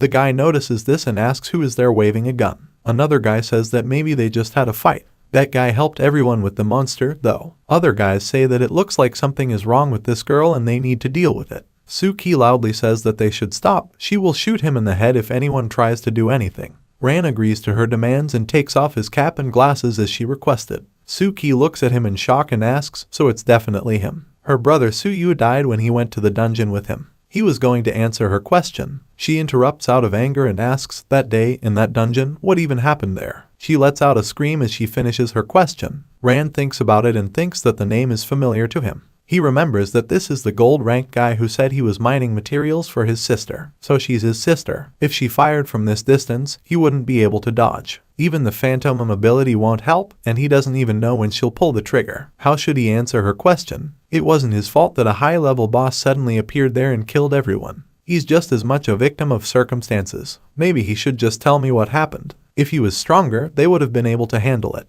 Everyone would have finished their business and returned to their loved ones. They would have moved on as if nothing had happened, and he feels very guilty about what happened. He's the one who got everyone killed. If he wasn't responsible for their deaths, he wouldn't be able to forgive himself. He apologizes and says that there was this secret boss who was very strong. He looks down and says it's his fault. Suki looks at him angrily and says that he should return it. Tears start to run down her cheeks, and she points a gun at him and tells him that he must get her brother back. Everyone hears the loud sound of her gunshot and all the hunters are surprised by what they see. People say they can't believe their eyes and it's impossible. He cut the bullet with his sword. The guy with the red hair broke a bullet from her revolver with a sword strike. He says that all those who fought with him were his comrades. He wouldn't let her kill him. He rolls up his sleeves and says he's ready to fight for him. People say he's right. Does she have a problem with her head? What did he do to deserve to die? She is a simple architect and should know her place. Killing players outside the arena is a serious crime. Ran is surprised by the decision of all the players. Suddenly, a jeep comes to them at high speed. The car stops right next to them. The hunters say it looks like a Hunter Association car. This is the association's rapid response team. Did the authorities finally react? The car door opens and a man steps out. Xiaodong goes out to the hunters and holds out his hand and says that he needs to quickly bring a megaphone. The subordinate begins to execute his order. The hunters ask what's going on here. It's like some kind of emergency is happening. They want to talk to them and ask them to intervene in their situation. They should be quieter because it looks like that guy is going to announce something. Xiaodong asks everyone to pay attention and says everyone should evacuate immediately. For unknown reasons, an abnormal deviation was recorded. It is expected that an anomalous portal will appear here very soon. In other words, this is the Sea of Oblivion and it will open here. People ask, so what if a portal opens here? Does that make sense? The guild boss loudly tells these idiots that they have to get out of here right away because if the portal opens. Before he can finish speaking, the monster's hand starts shaking and he grabs his stomach. At the same time, there are two guards standing inside the huge building. On a pedestal sits a monster with a staff in his hands, which begins to stand up. The monster's body begins to emit a large amount of sinister energy. The hunters ask, what is this monster doing? It looks like he's using the last of his energy to open the portal. The monster's energy rushes up and begins to expand. Hunters are shocked to see what is happening right now. The guild boss looks at this and says it's too late. When the portal opens, everything around the place is sucked in. The guy with the red hair says it's ironic that such trivial things are being forgotten because of the monitoring system and the systematic dungeon routine. He says there's nothing wrong with it. He points his sword towards the portal that appears and says that he will just deal with it. A huge portal of red energy appears and begins to suck in all the hunters who were nearby. Ran flies over and tells Xiaobai that she should give him a hand. She agrees and holds out her hand to him. Xiaodong says they're getting sucked in too. The girl asks the boss what they should do. Many hunters fly into the portal and are transported to a new dimension. The monsters that are standing inside the Great Hall are hitting the floor with their sides. The monster that sits on the throne-sized eye in the desert lies a large number of weapons and wreckage of buildings. One of the hunters opens his eyes and sees where they are and recognizes it. People start to get up and look around. Some of them say that this is the Sea of Oblivion. The system notifies you that you need to wait for the copy to be processed. Ran looks around in the bright white space and asks, is he really inside the portal? The system notifies that the dungeon has been successfully processed and will be launched soon. Someone apologizes for the fact that she can only bring him here. Ran covers his face with his hand because of the bright light and asks who is talking to him. The girl says that she hopes that he is not mad at her. He asks who she is and where they are. The girl says that her name is Doris and she is his personal AI guide, and this is the Sky Tower. After a while, they walk together toward the huge door. Rand thinks about the Sky Tower and asks where everyone else is. Doris says the others must be in the Sea of Oblivion right now. He asks why he's the only one who's drawn here. She laughs and looks at him and says it's because he's special. He looked at her in silence. She asks, wouldn't normal people be happy to hear something like this? Ran apologizes and says he was just thinking for a bit. Doris says she knows that what he wants most is to know the truth about his mother's death. Ran, hearing this, stops and asks how she knows this. She says she just knows it because she knows everything about him. For example, when he went to the dungeon, everyone but him died. Or, for example, that he was threatened with death for something of which he is innocent. He may look calm on the outside, but he feels guilty about the deaths of his friends, doesn't he? So he does everything he can to atone for his sins. When he challenged the Huang Tiu Guild, before she can finish, Ran abruptly pulls back his hands and tells her to stop talking. He just wants to know why he was the only one teleported here. Doris asks, isn't it obvious that he's an awakened one? This means that he is more than just a hunter. However, he is too fixated on emotions, a sense of duty and regret. But after getting here, he will become the next god of the world. He needs to find his own path. Although the Sky Tower was already open, she would do it for him. She touches a stone slab and uses magic to activate the evolution mode. Suddenly, the sky around the tower turns red. A hunter in the Sea of Oblivion says he has a headache. Xiaobai asks, where is Song Ren? She asks the hunter if he has seen it. The man asks, does she mean the guy with the blue hair? He hadn't seen it since they got here. He notices Suki and asks, is she still alive? Xiaodong approaches them and tells them that they have to stop and they need to get ready because the first wave of bosses will start soon. The guy with the red hair asks what he's talking about. Xiaodong says he's not a hunter, but he's still a member of the association. He had read all the previous strategies and reports on the Sea of Oblivion. The first boss is coming soon, so they should be prepared for it. Suddenly, a storm starts right next to them. People cover their faces with their hands and say it looks like it's starting. This is a sandstorm that stops travelers. The god of the Sea of Sand will appear before the lost people. A monster with dark energy wings appears next to them and asks what brought them here. Xiaodong says that here he is. This is Thao, the god of wisdom of ancient Egypt, who created the Book of Death and put his heart on the scales to distinguish evil from good.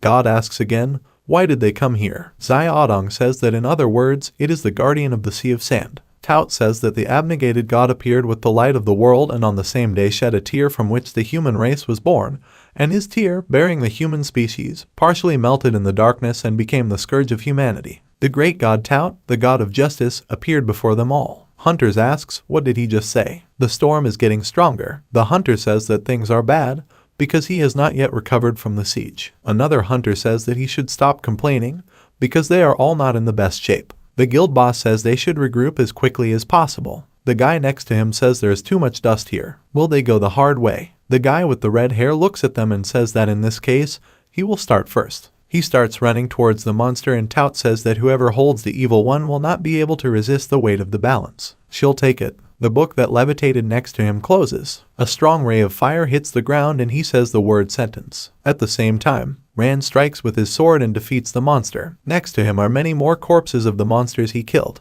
The system notifies that the Fire Lord has been defeated. The 9th floor of the Sky Tower has been successfully cleared. He says that fortunately, everything turned out to be much easier than he expected. Based on Doris' words, the Sky Tower is a unique dungeon divided into an infinite number of floors with gradually increasing monsters. On every 10th floor there is a boss, and if you survive, the hunter will be credited with clearing the dungeon. The reward counts based on the number of floors cleared. Rand passes through the portal and says that the 10th floor will be next. What kind of boss will he face? The first boss of the Sky Tower is the Red Soul Defender. The boss is sitting next to his sword, which is stuck in the ground, and says that at least someone has turned on the mode again. Rand twirls the dagger in his hand, is surprised and says that he has never met a monster that can communicate in human language. It's only the 10th floor, and he's already met a boss with advanced intelligence. Looks like the Sky Tower isn't as simple as it sounds. The boss says that this cursed mode opening condition has kept him locked up here for as long as he can remember. He can finally fight again. He stands up, grabs his sword, and says that not everyone is capable of this,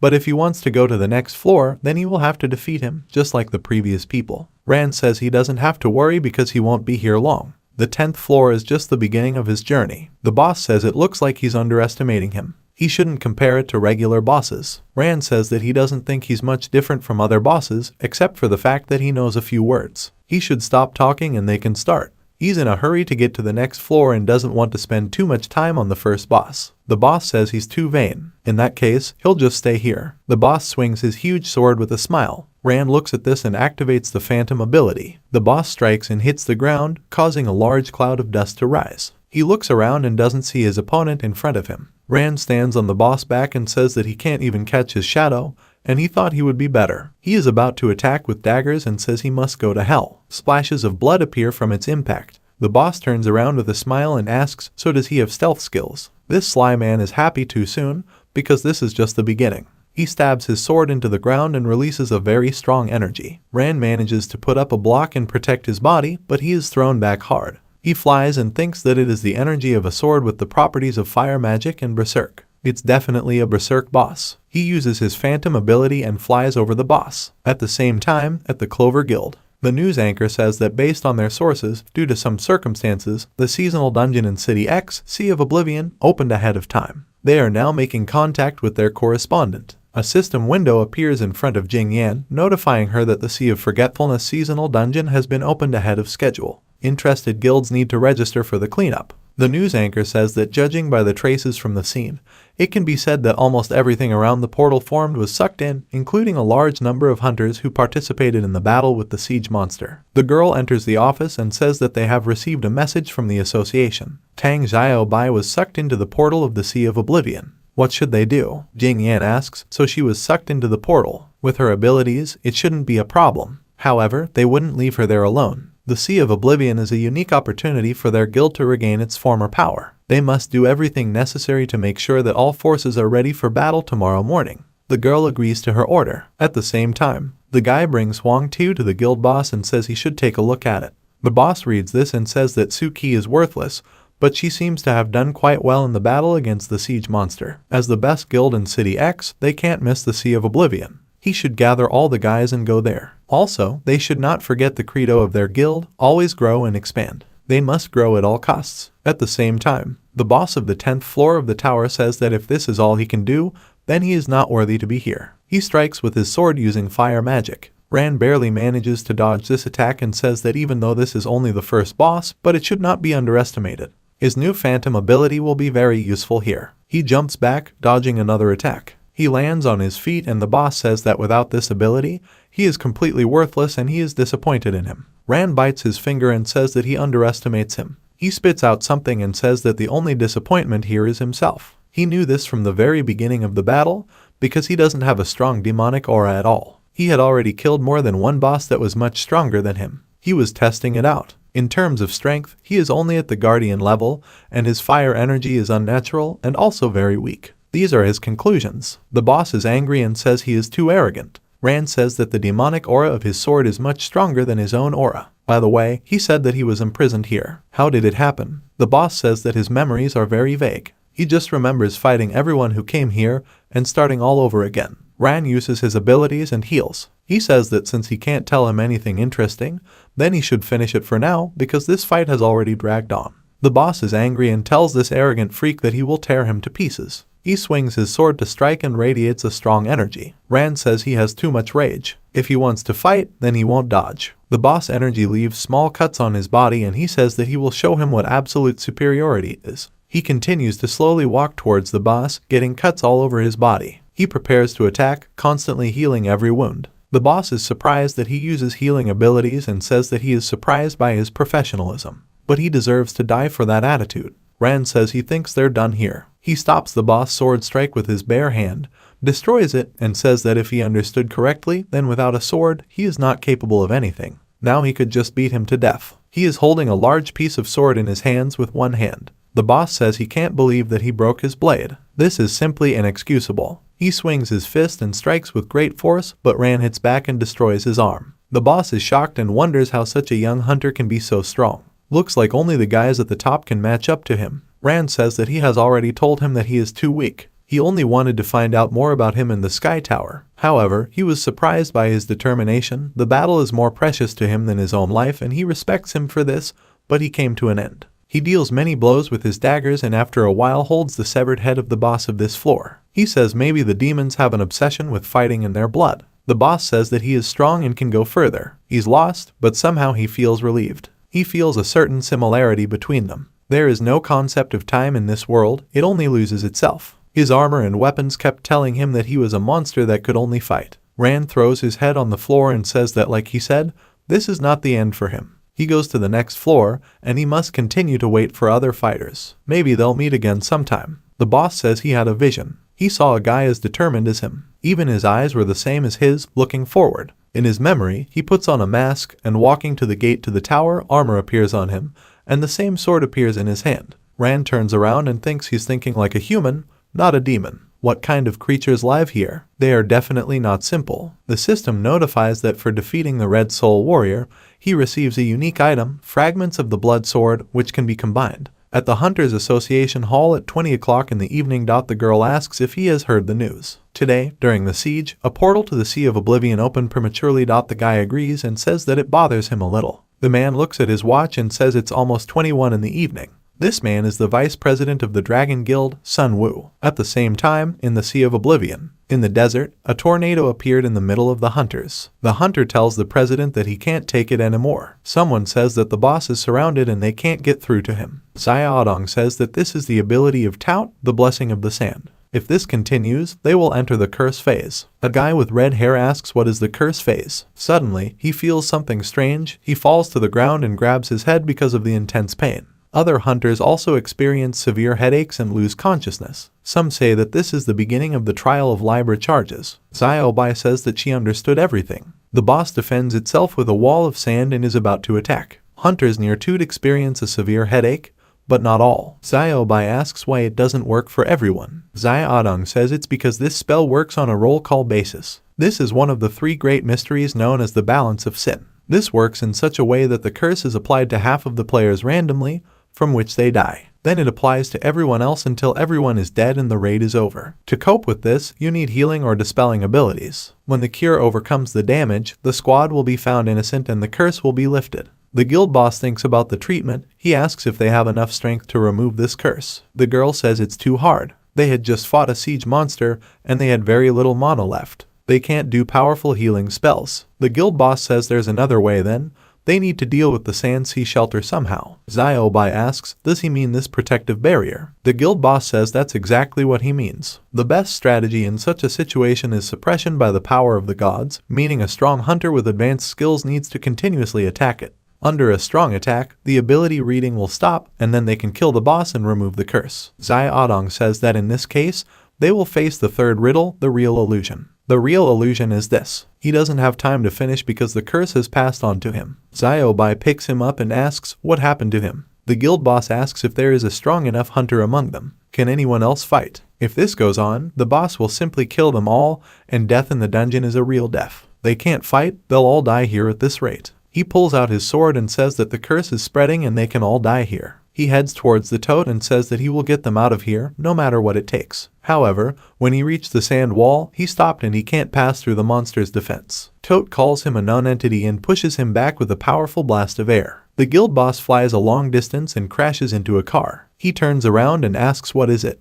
He notices the car that got into the portal with them. Toad is still standing in the tornado that he created, but something catches his attention. A car is driving in his direction at high speed, which crashes into a tornado and destroys this spell. Someone says that the car drove into the sand wall. The guild boss immediately got out of the car and holding the sword in his hands loudly says that this is their last hope. He will avenge his brothers in arms. His eyes sparkle and he says that he must die. He uses the advanced demonic strikes ability and this attack caused Tout to be split in half. He says that without a wall of sand, he is nothing. He sheaths his sword and thinks it's finally over. Xiaobai is shocked and says that this is an advanced demonic strike execution. This interrupts the boss's spells and kills them at the same time. It's an amazing power. The sand wall was gone. Suddenly, Tout's body disappears into thin air. The guild boss turns around and asks, what's going on? Is this a real illusion? Toad emits a very strong black energy and tells these mortals that they will die right now. It releases its energy in the form of a huge hand.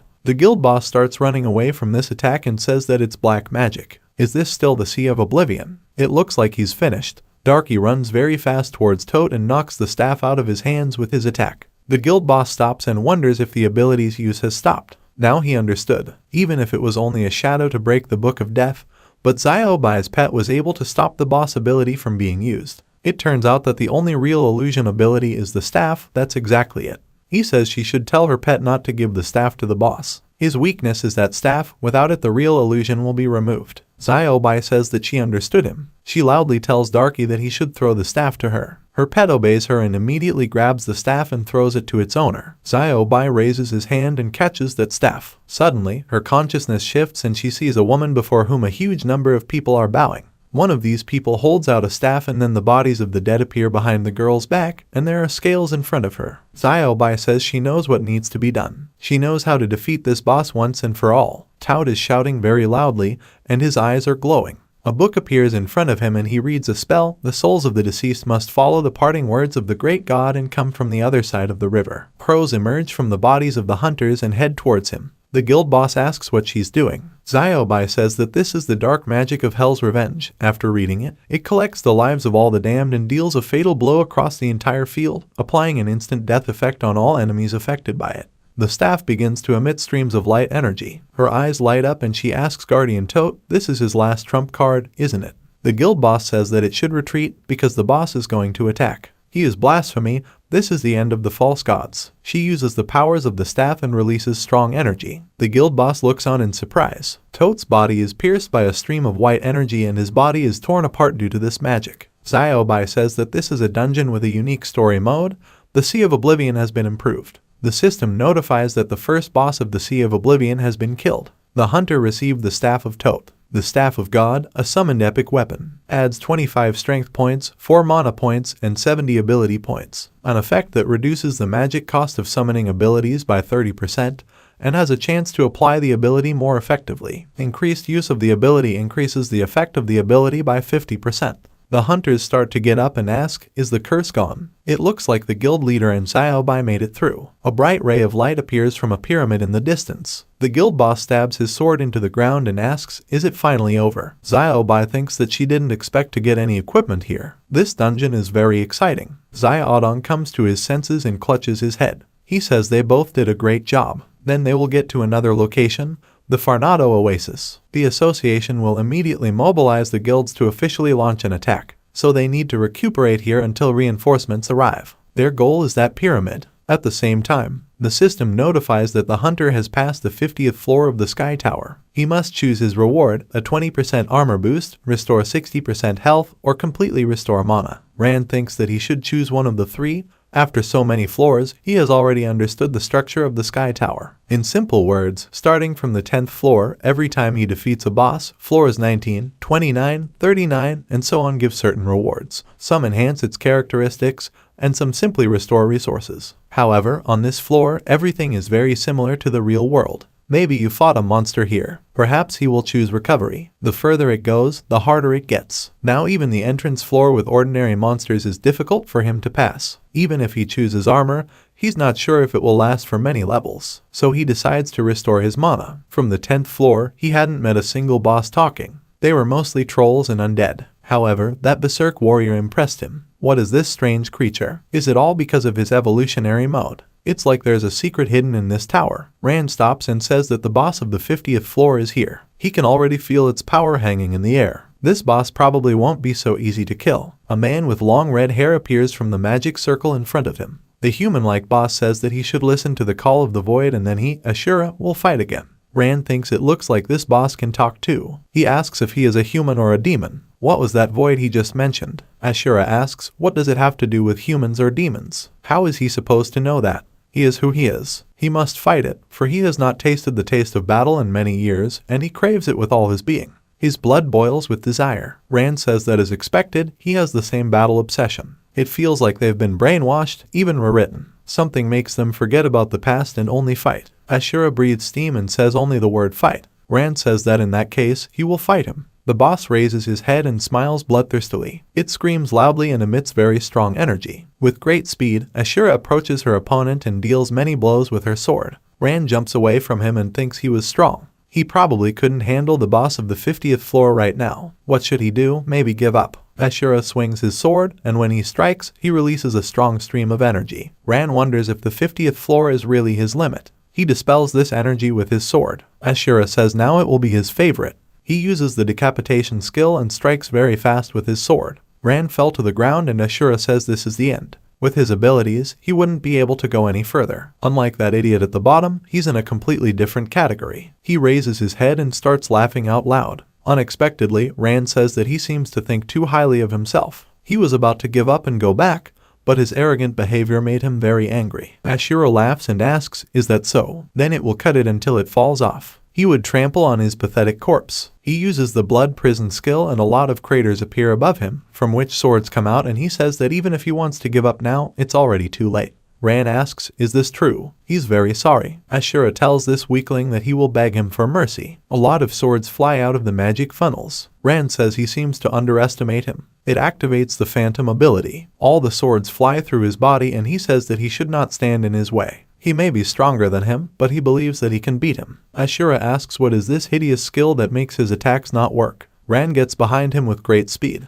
He strikes, but his attack is blocked. He says that if he refuses to fight just because of his level, then he will not be worthy of any victory. He strikes with his fist with great force, and Ashura is thrown back several meters by this attack. He lands on his feet and says with a smile that he should show him what he can do. Rand is about to stab him with daggers and says he will grant his wish. He will fight to the last. Ashura releases a huge amount of magical energy, creating an explosion. Rand is thrown into the air and asks if his ability didn't work. Ashura has removed the blindfold from his eyes and says that he is strong, but he is not an opponent for him. Under the mask, he hid the Arbiter's eye, removes the seal, reducing the amount of health. Opens invisibility, removes negative effects, and prohibits the enemy from using abilities for the duration of the technique. Rand realizes that he can't use the abilities. Ashura says it was not bad, he made him remove the seal, but he will still drown in his own blood. He summons a magical funnel from which several swords fly out. Rand has grouped up and says it's interesting. Does he think that because he can't use abilities, he's not capable of anything? He's going to attack him and says an eye for an eye. Ashura screams loudly while looking at him and he creates a strong explosion of magical energy. They both have their backs to each other. Rand says that Ashura, unlike him, can be reborn indefinitely,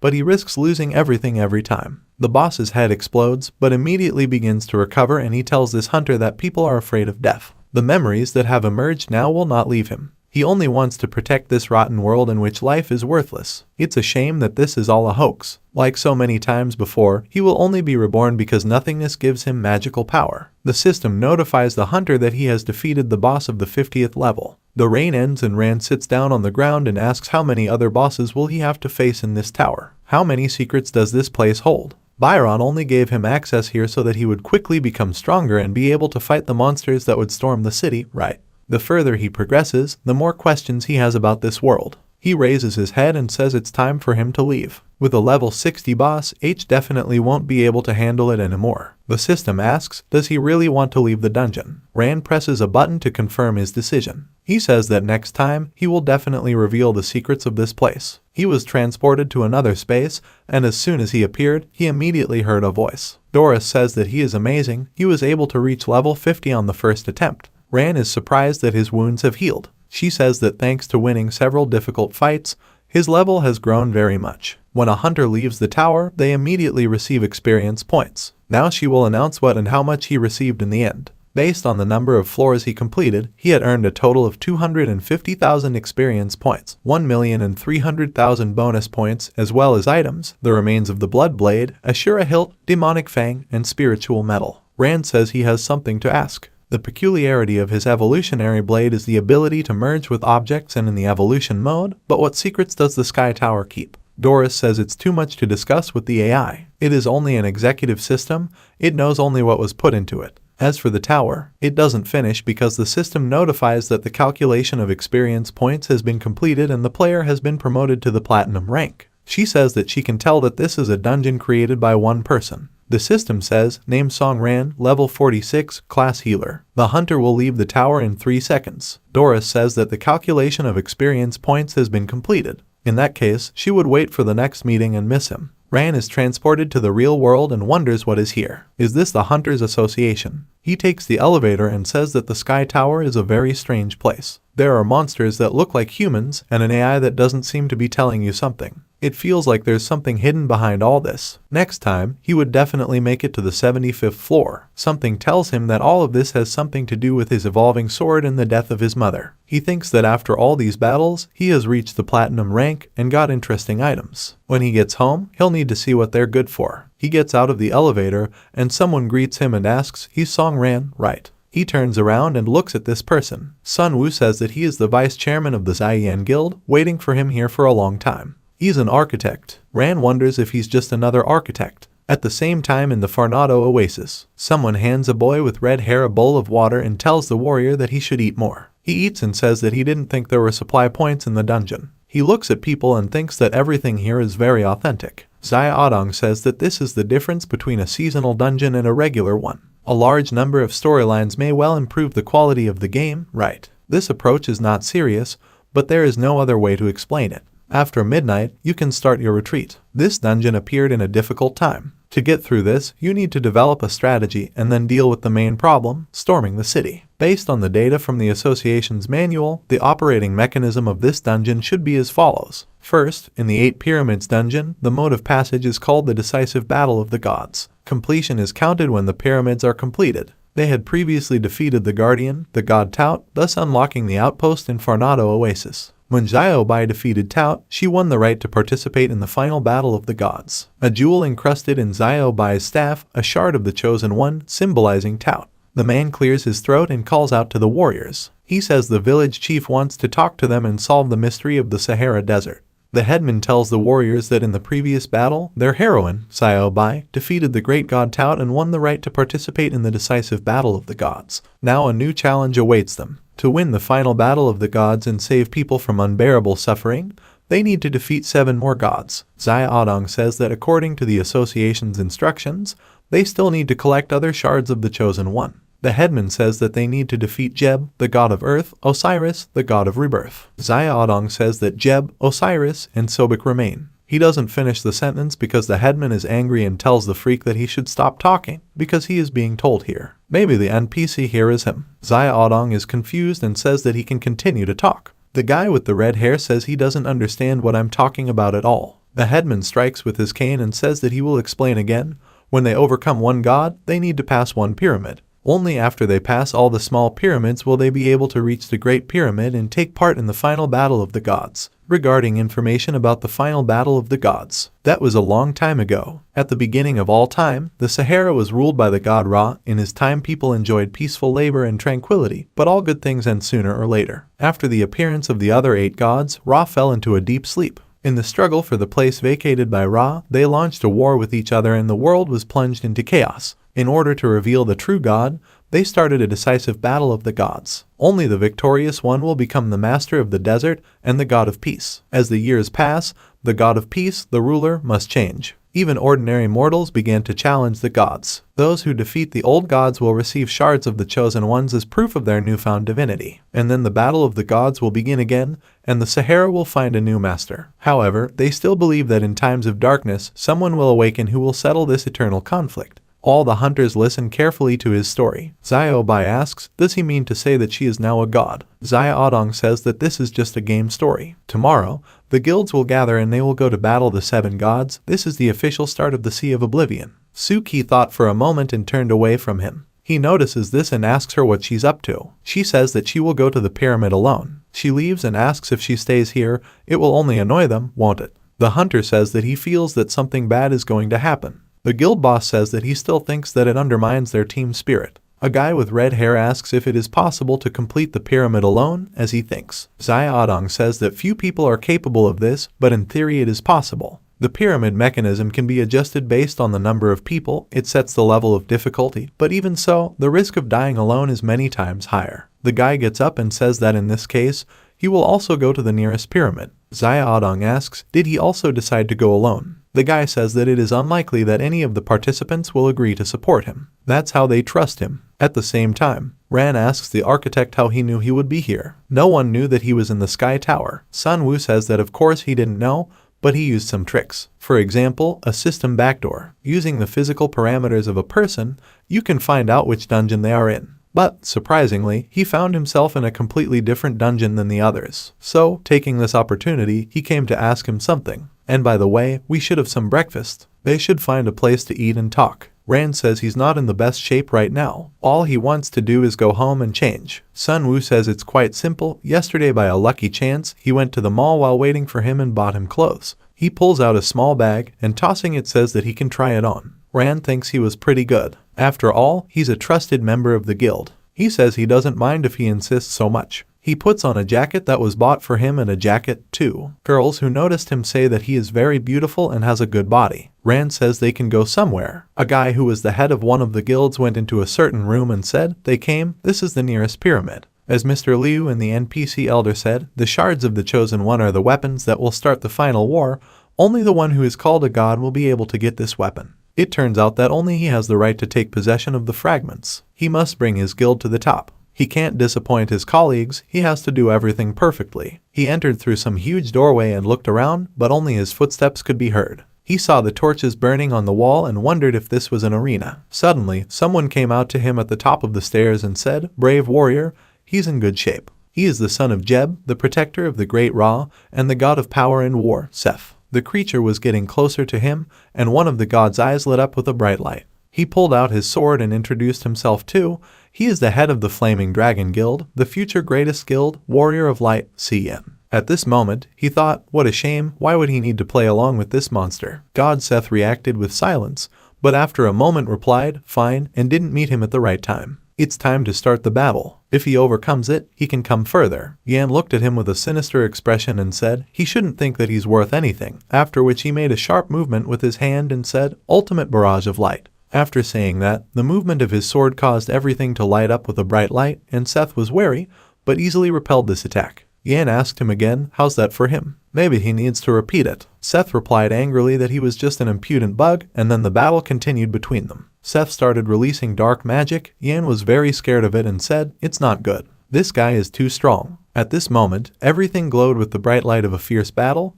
He tried to avoid the blow, realizing that he definitely could not handle it. He stopped and said, this is at least a diamond level power. Is this the difficulty of the Sea of Oblivion? Seth replied, stopping in front of him, a powerless being, how dare he challenge the god of war to battle? He won't survive this fight. At this moment, Yan abruptly jumped up and shouted at him that he shouldn't be underestimated either. He started to attack, the monster froze in anticipation, and after a moment, Yan pointed his sword at Seth, but he hit him in the jaw with his hand, causing a lot of blood to spill, and he flew up into the sky. Seth shouted at him to get it right. Everything around him shone with a magical light. Yan started coughing up blood. Seth turned to look at him and said, these are the last seconds of his life. Yan fell to the ground headfirst and lay in a pool of blood, but he managed to say that he was much stronger than he expected. He tried to stand up, knelt down and said, without Hiller in the team, it's hard to beat the boss alone. He never imagined that he would go one-on-one with him. What a horror, it's time for him to drink the potion. He took out a flask of red liquid and brought it to his mouth, after which he drank it in one gulp, turned to Seth and thought, the boss of the Sea of Oblivion is incredibly strong. What's with that girl now? Suki, meanwhile, wondered what was going on here. She was in some huge hall with a special object drawn in the center and said, Bix changed the battle mode.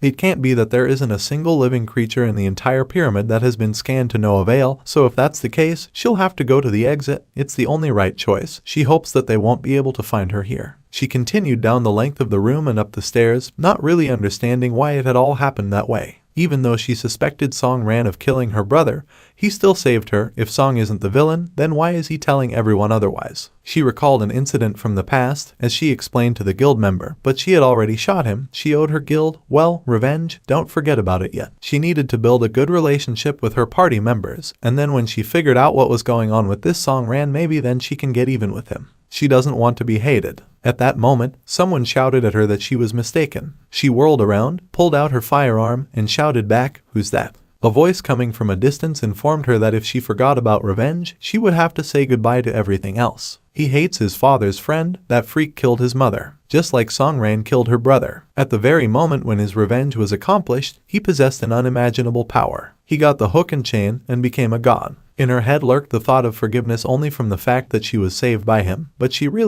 but before he could finish this sentence, as she grabbed her ears and shouted at him to be silent, after which her eyes became blurry, she sat down on the floor, but the guy continued to tell her that she can't escape from herself. She asked him to shut up and informed him that she didn't want to hear from him. Mr. Liu said at this moment, by the way, NPC, the village head, does he know what kind of gods are inside the 6 pyramids? The village chief replied, yes, let him have a look at it. Some guy took a map in his hands and brought it to the elder. He looked at it closer and said, so, in the big pyramid sits the god Anubis. That red-haired guy went to the pyramid of Set. Xia Odong asked him again, pyramid Set. It turns out that the little one got into an unpleasant situation. Based on the association's data, the quest set is divided into 2 stages. The first stage is killing mobs. With each passage of the corridors it becomes stronger and more dangerous, but the second stage can only get one, the last participant of the quest, and then you will start a real battle with Set. The guy will be left alone. He was very unlucky. He entered the pyramid alone, which means that the first stage of the quest set he'll miss it and get straight to the second one, the battle itself. And what about that girl? She's in the Horus pyramid. Xia Odong was startled and shouted at him. What did he say? What a horror. The old man showed a puzzled expression on his face and remained silent. Sun Hao was currently sitting at the table with Song Ran. He laughed out loud and said, so that's how it is. They were sitting in a pleasant place and hot dishes were brought to them. He adjusted his glasses and continued talking, which explains why he grimaced when he called himself a technician. Suddenly dating a crazy girl doesn't leave the best impression. Speaking of which, has he ever heard the phrase, out of 10 technicians, 9 are madmen? Ran asked him again, which one was he? He replied, it looks perfectly adequate at first glance. Well, Suki is definitely a talented girl. They hunters often use the Wu Ring system. It was created by Suki when she was still a teenager. Ran looked at him curiously and asked a question, so they know each other. He answered, he didn't say they knew each other. About 7 or 8 years ago, the city governments created the Prometheus plan, and they gathered all the talented young technicians under their wing to develop a strong base of specialists. At that time, he was a good friend of Si Yan and for the sake of his stupid dream of a top guild, he signed up to participate. When he was assigned to the organization, he realized that he was in the second stream. Suki, who was the very first in the selection of technicians, got into the first. Even then she created a selection system. She had no equal among the other students, and her personality was quite charming. But then, when the first 5 technicians were assigned to the experiments, Suki changed a lot. Later, they were all returned home, the Prometheus project was closed, and only now did he realize that this whole project was being deployed for the sake of experiments. As he probably realized, the experiment failed. Ran asked him again, so what was going on in those experiments? He replied that he did not know. He was very young then, and the organizers did not tell them much. Ran asked him one more question, does he know who the awakened ones are? Hao was very surprised by these words and shouted to him, awakened ones. Had he seen the underground city? Ran looked at him with confidence in his eyes. At that moment, a guy walked up to Mr. Liu and said, Mr. Lai, if it's like he said, then what does it all mean? He replied that the fact that they have problems, it's all about grief. Boss Horus has no physical body,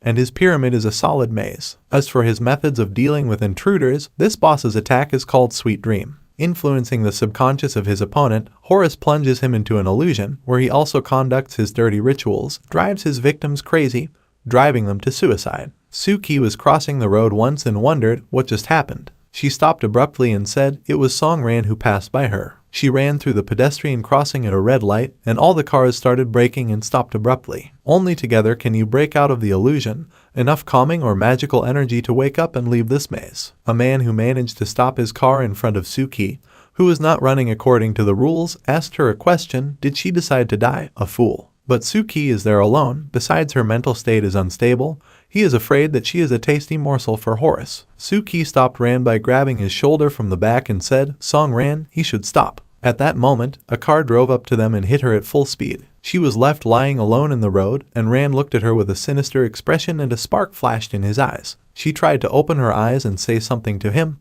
but she couldn't do it in her exhaustion. He walked closer to her and said, yes, it's Suki. He sees that she is a strong girl, so quickly recovered from the death of her brother. How pathetic she is, Suki. That, her eyes finally closed. At this time, Yan continued to fight with Seth. A lot of blood was spilled around and shards were flying everywhere. Under Yan's body, the pool of blood began to grow larger. He stuck his sword into the floor and thought, this god is strong, even though he lasted for a long time, but fighting such a dishonest boss is a waste of time. Seth told him back that he was just a reckless braver man.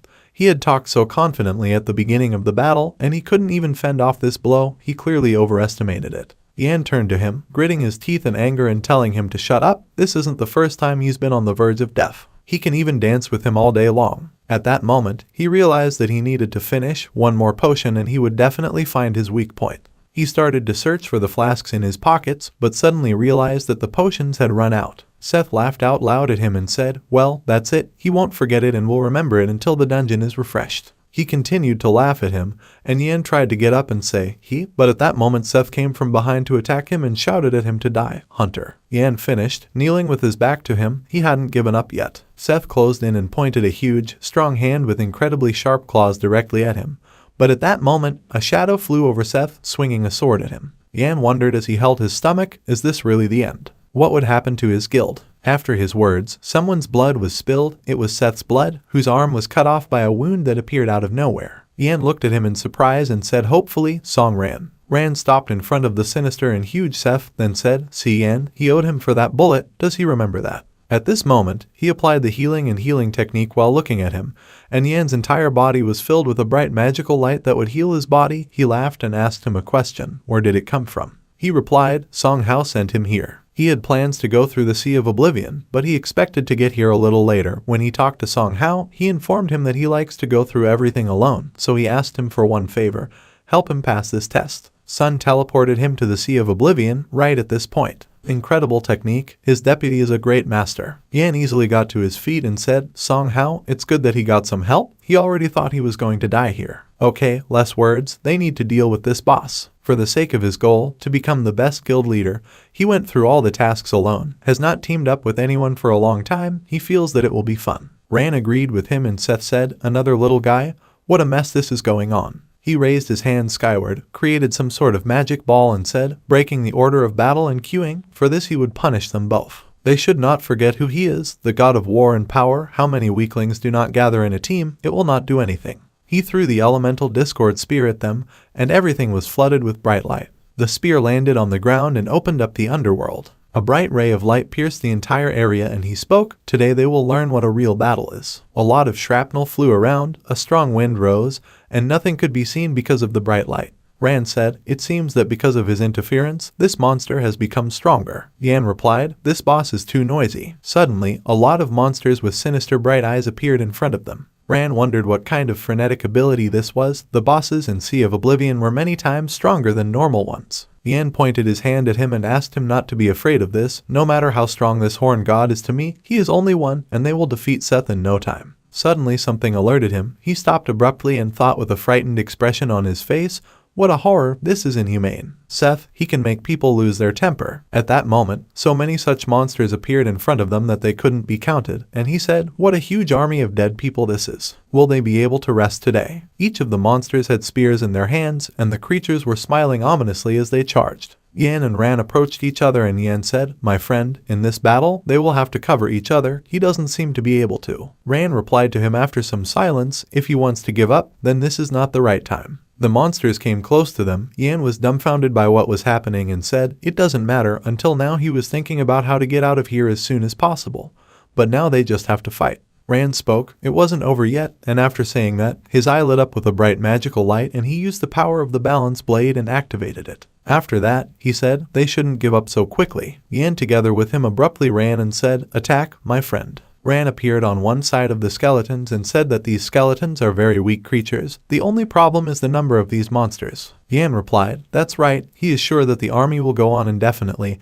At this rate, they will both die here sooner or later." They continued to attack one skeleton after another, thrusting their sharp weapons into the monsters' throats. Rand scoffed at his words and said, "See Yan, has he ever been to the Sky Tower?" Yan continued to attack the monsters and replied, "Well, how can he say, after the Sky Tower, he is ready to beat up this crowd of skeletons for a whole day. But this will not solve their problems. They will sooner or later run out of steam. They need to come up with escape options." Or they continued to fight monsters and talk, but suddenly Seth heard their statements, which made him appear behind the skeletons, creating a magic barrier around him, and laughed, saying that these were the words of cowardly rats. They don't know anything about war. As long as the master of these monsters is alive, the armies of darkness will fight tirelessly until only one remains. Fenado Oasis, outside the pyramids. Some female warriors approached Liu Xiaodong and his subordinate, and he said that they had guests. He asked him again who it was. The warrior girl approached him, addressed him as Mr. Liu, and said, "They have received an assignment from the association to come to their aid." Xiao Bai walked closer to them and said, "The guildmaster has finally arrived." She would have liked to say that the situation was over, but before she could finish, she saw a girl in front of her and realized, this is the Clover Guild.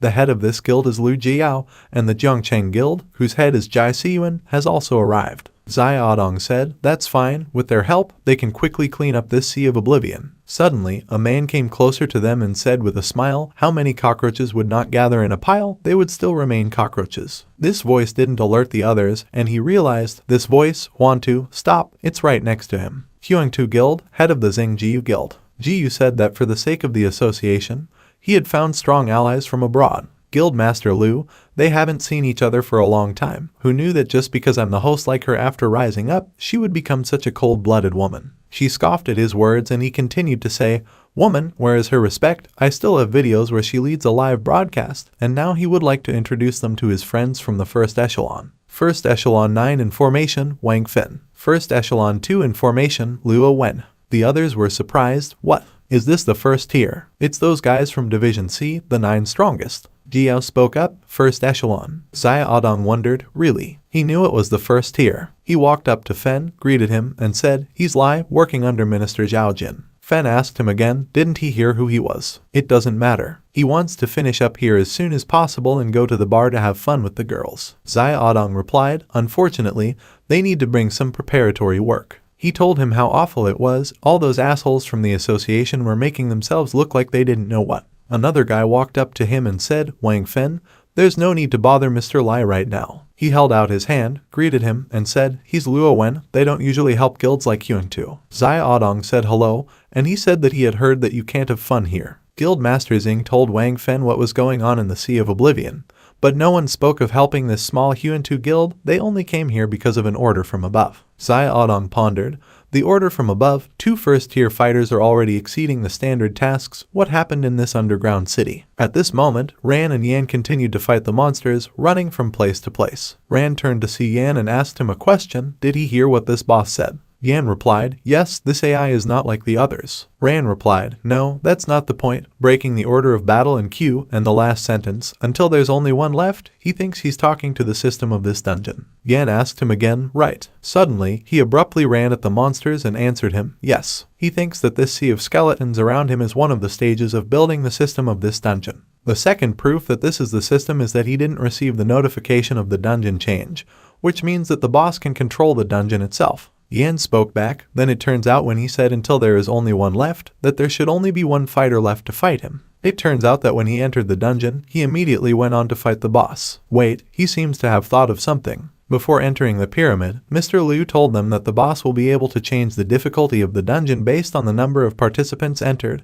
The skeletons will continue to respawn and nothing will change until they fix it. Now that it's clear why these monsters are so weak, there's only one way to change the system of this dungeon. They must kill Seth and only then will it be over. He laughed out loud and said, this is some kind of joke. If more people came here, then all but one of them would have died. But there are only 2 of them here and in order to get to Seth, it's best for him to kill himself. Ran replied that it was a good idea, but right now the problem is clearing out these mobs. He wants to try something. At this moment, he waved his hand and asked a question. Yan, can he delay these monsters for 20 seconds? He looked at the system window and filling up his backpack and thought, sword evolution, start merging. Yan was surprised by these words and wondered, merge. What the hell is this? He replied, awakened. This is also the first time he heard about it from Song Hao. Fusion started, Spider Fang in the process of merging. Yan spoke, awakened, then he knows that the first echelon is all awakened. He had always dreamed of getting into the first echelon, and how dare he become an awakened one? This was how he repaid him for everything.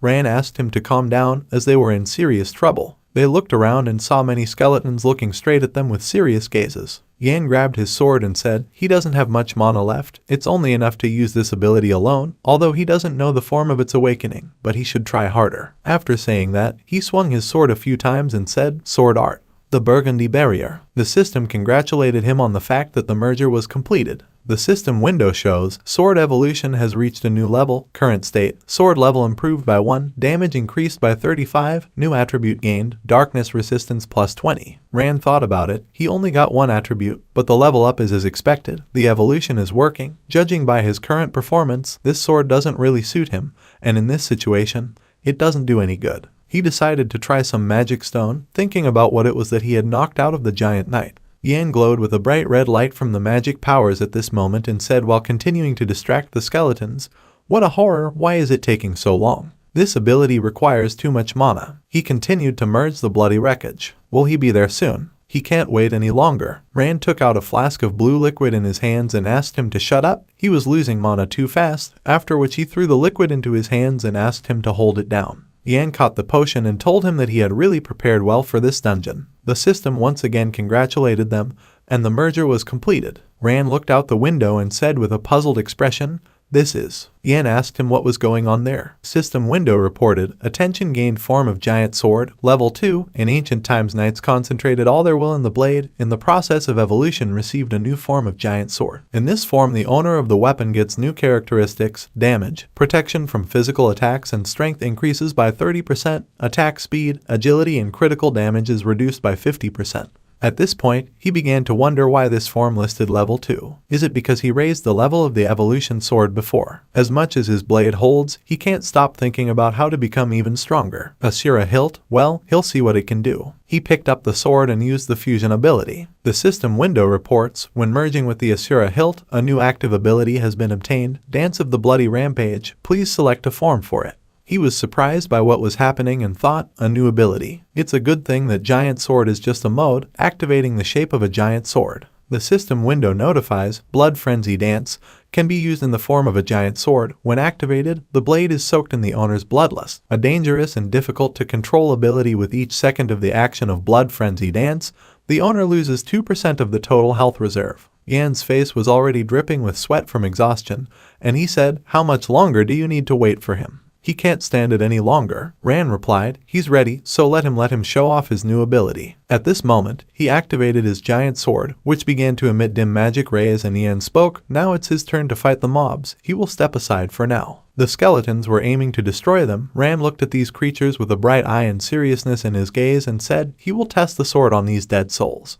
After saying that, he started swinging his sword in different directions and killing one skeleton after another with incredible ease. Yan, when he saw this, was very surprised and dumbfounded, saying, what's going on? Ran turned to him and said, clearing mobs is not a problem for them, now we need to deal with Seth. Rushed into a fierce fight. Yan ran to help him and said, boy, he's too strong. What had he been doing while they were crossing the Sea of Oblivion? Ran replied, the system sent him to the Sky Tower. While he was there, he leveled up. Yan replied that this was the first time he had ever heard of the Sky Tower being able to level up like this. At this moment, he thought, the new abilities have quite good effects, only the Blood Frenzy dance requires a lot of health, but if you combine this with the pumping treatment, you can achieve a good synergy of abilities. The Blood Frenzy dance takes 2% of the total health reserve, and since the pumping treatment has risen to level 2 with the improvement of the sword, this restores the same 2% health. In other words, even though he loses some health at the beginning of the fight when he activates the dance, he regains everything he lost by activating the draining treatment.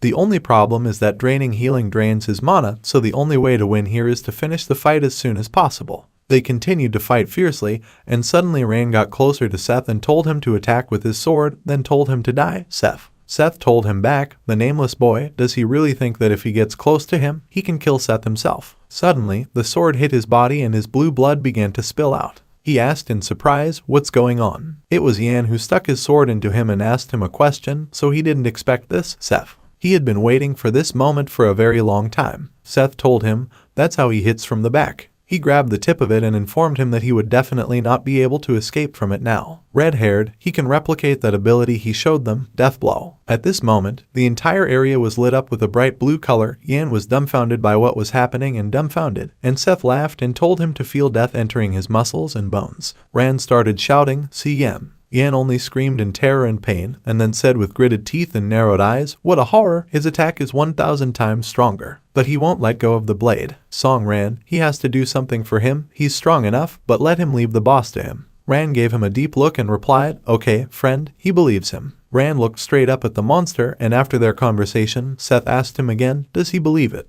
He laughed at what was happening and continued to say, something like this can only be heard from a person, they just don't have any other choice anymore. As long as he holds his blade, he will die painfully and slowly. If he lets go, he will miss the only chance of victory, or does he think that this guy is able to save him as long as he is by his side? The difference in their strength wouldn't change just because he was angry. He gripped the stick tightly and told it to test its power, then tapped the stick on the ground and the entire area was flooded with a bright magical light.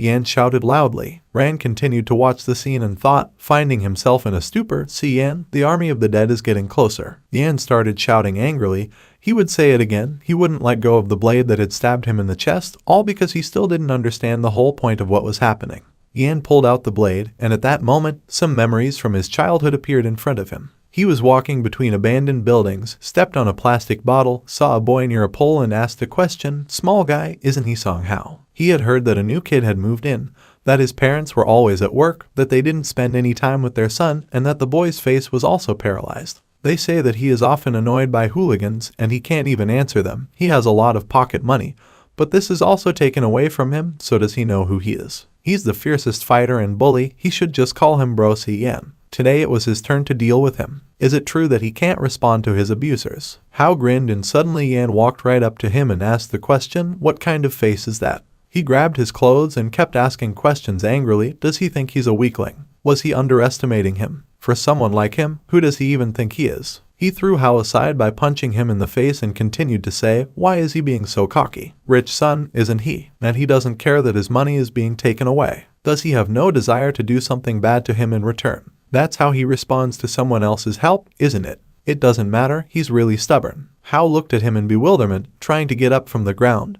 But he ran up to him a second time, grabbed him by the neck and asked him to hand over all the money and then he would leave. Hao told him, they're just a bunch of trash. After that, he grabbed his hand and said, kid. Yan looked at him questioningly and asked, what's going on? He bit his arm and Yan tried to pull his hand away with wariness, but suddenly his blood spilled out and Hao started shouting at him that he was going to disfigure him. Yan kept saying, what a freak, little one, how cheeky he is. Hao told him that he was just a red-haired jerk. He answered him, today he will pay for it. After the feud, they stopped to catch their breath, and Yan told him that he really knew how to fight. Hao replied to him, he wants to get some extra, freak. Yan replied, no, he had had enough. After which, he grabbed his wooden sword, handed it to Hao and asked him to hold it. He personally made this wooden sword called Crimson. It's his sword now. Hao looked at him in surprise and couldn't say anything. Yan continued to talk.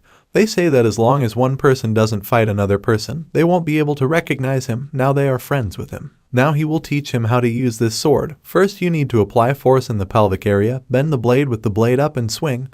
At the same time he should shout out, sword art, Shining Fang. He showed him the right moves. Hao took the sword in his hands and said with a sneer, Shining Fang, what a terrible name. Yan laughed at his words and said, it doesn't matter. He should remember that if someone else is bothering him while he is ready to fight his enemies, he will come to his aid just like this blade. At that moment, a guy came up to them and grabbed his sword, after which he addressed him as a little guy and asked the question, he doesn't think that he is a hero with this wooden stick, does he? And this is probably his girlfriend. Another bully guy came up to this guy and together they dragged Yan and Hao by their clothes on the floor. The guy continued to talk. He had problems with money. He would like to borrow from his girlfriend, and after meeting him, he became so cheeky. The other guy said to Hao while grabbing him that he should give them all the money and not move. Hao shouted loudly for them to take his money, but didn't touch Yan. The guy threw it on the ground and asked the question, what horror, why did it become so bold? At that moment, they broke their wooden swords in half and the guy started talking. Also shouted something about the art of the sword. Does he think he's a hunter? With such and such a toothpick in your hands. The other guy chuckled and asked him, he really decided to scare them, right?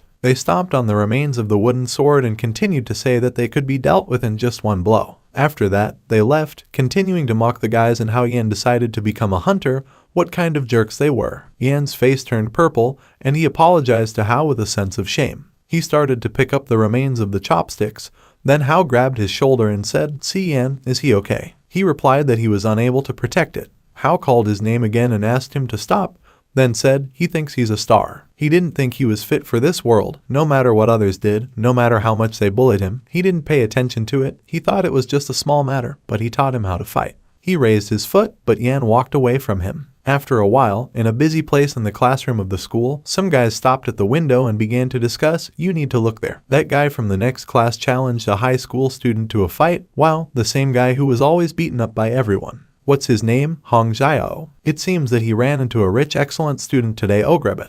Yan, in turn, was sitting at his desk, pen in hand, and flipping through a page of his notebook. The guys continued to discuss what is in his hands. Is it a wooden sword? What sword? He collected it from the wreckage and wrapped it in duct tape. The guys started laughing at him and didn't understand where he got this garbage. Yan heard these words and looked back in the direction of the window. On the square next to the school, Hao grabbed a wooden sword and stopped in front of the same high school student who recently took money from him. He approached him and said, he sees that he really got a lot of nerve. Is it all his red-haired friend who trained him? What scum they are, he will show them their place. His legs are shaking. He has no desire to ruin their ATM. Hao's legs were really shaking, as was his entire body, and he asked him not to talk so much. Today he would avenge Cian, sword art. After that, he rushed to run towards the high school student and continued to shout, Shining Tooth. The girls watching from the window grinned and said, idiot, really got into the fight. It seems that today he will get blows. The sun was shining brightly outside, and Yan had disappeared from his school desk. A crowd of students crowded around them and Hao ran at the guy and said that if he didn't fight back, he would live his life worthless. But now he found a reason to fight. For the sake of a friend, he will stand until the very end.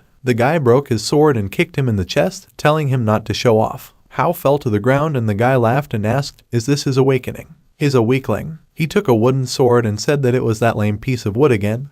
Let him stop shaming himself in front of everyone. Hao gave him a startled look and told him to stop. The guy broke the sword into a few more pieces and said that now he won't glue it together again. He approached him and said that he annoyed him so much. Hao said they were the only weaklings here. Only scum like them can assert themselves at the expense of people weaker than them. Their place is in the sump tank. The guy raised his leg again to hit him and said that he had finished playing. At the same time, Yan appeared, who pounced on him and said that it was well said. The guy quickly turned in his direction and Yan kicked him in the face, telling him not to dare denigrate his friend's awakening. Hao called out to his friend with a smile, and Yan told the guy that he was a dumb jerk. What was he thinking? He couldn't beat his friend alone. The guy wiped the blood from his mouth and said it was him again, the red-headed runt. He lashed out at him and told him to mind his own business. He hit him in the face and Yan fell to the floor, and the guy told him to try kicking him again. He grabbed his face and said they were two brainless suckers. With that, he slammed Yan's head on the floor and put his foot on it, saying that he should admit that he was a weakling. Yan said that he would tell his mommy. The guy swung and told him not to get into trouble. He wanted to hit him, but Hao ran up behind him and hit him between the legs. The guy opened his mouth in pain and Yan started to get up.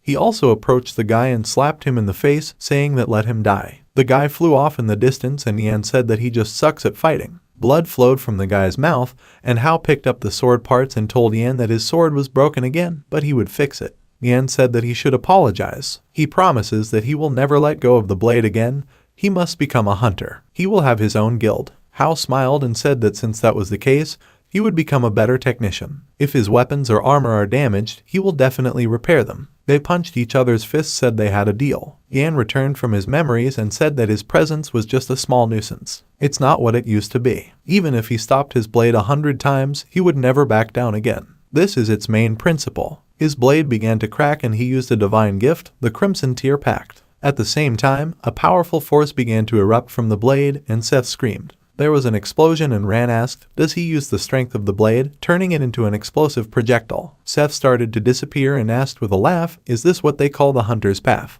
For the first time, there were opponents who were able to defeat him in the team. But what's the point? He will appear here again, fully restored. He had experienced everything, he had seen an incredible amount. New times are coming soon. He almost disappeared and said it was going to be hell for them. With that, he and his entire army disappeared, and the system congratulated the hunters that the number 2 boss of the Sea of Oblivion, Seth, was defeated. Ran approached Yan and said that he was a good fighter. Yan told him to stop, all thanks to his mana. With it, he was able to activate his last ability, but he missed something. Ran asked, what is it? Yan said he was very stupid. He had once seen Xiaobai discard all her equipment and was able to defeat the boss, so he wasn't afraid of smashing his blade, because he was going to pick up what would fall out of the boss, but who knew that this thing would fall out of it? He pointed at the magic shard and Ran said it was better than nothing. He had killed it, so it was his. Yan said that he can't fight anymore, and they can only open the rest of the dungeons with this thing, so he asks that he go through the rest of the dungeons for him and save the shard of the chosen one. Let him take it, open the gate, and when he passes the dungeon, then let him return it to him, then Hao will make him a new sword.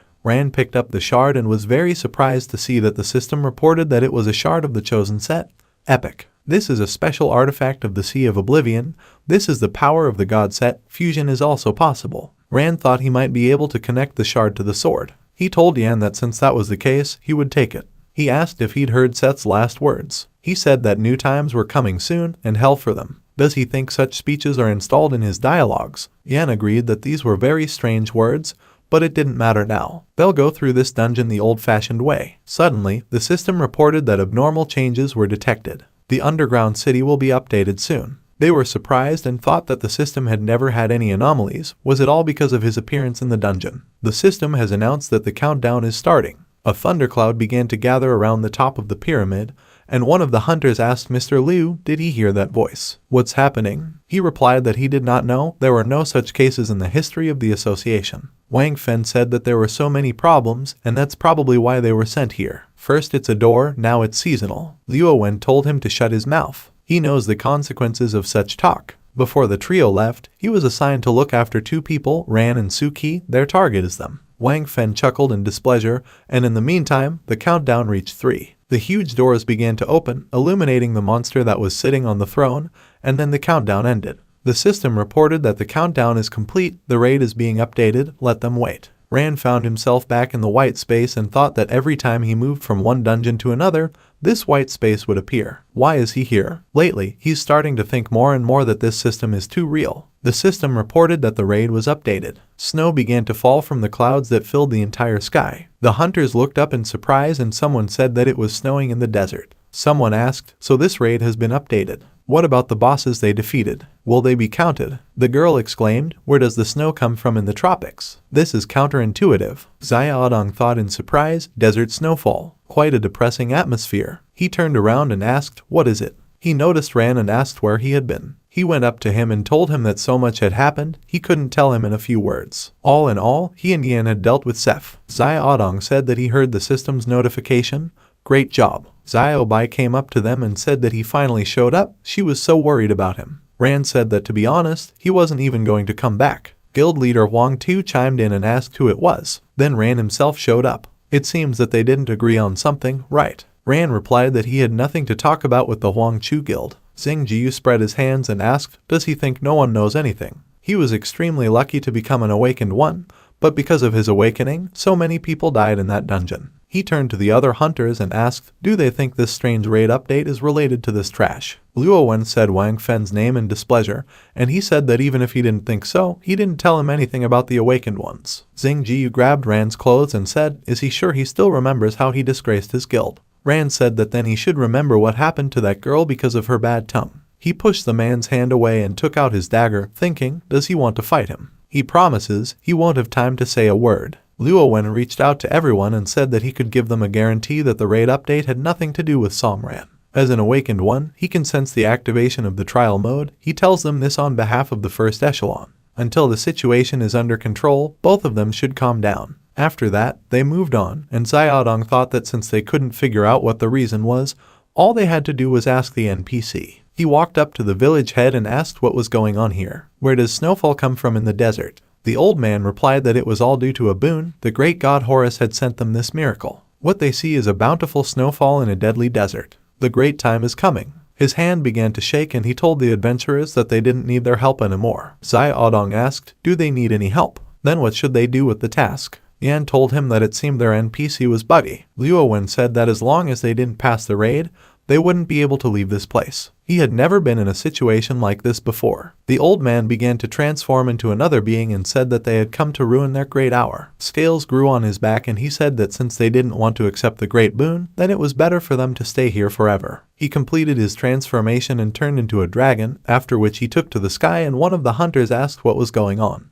The NPC turned into a monster. Jiao said it's a giant dragon-class monster, things are bad. Wang Fen said that it was some kind of earth dragon, they would easily deal with it. The dragon continued to soar in the sky and Jiao asked Mr. Liu, what should they do? He replied that they needed to attack. All hands go to battle. Wen said that huge dragons have very precise directional attacks. Dragon breath and air attacks are best for low-level hunters to dodge, and let the high-level ones keep their aggression to themselves. The dragon gathered a clot of energy in its mouth and released it directly at the hunters. They started to fight back, and Xiaodong said that the situation was out of control. They urgently need to find out what happened in the Horus Pyramid. Who is ready to go there to check? Ran volunteered and said he was afraid things didn't go according to plan because of him. If he's involved in this, then he should go. Xiaodong asked who else. Xing Jiu smiled and said that it was all related to him. That stupid girl had done something again, and he should go with him. After all, she's a member of his guild. Wen said he was against it.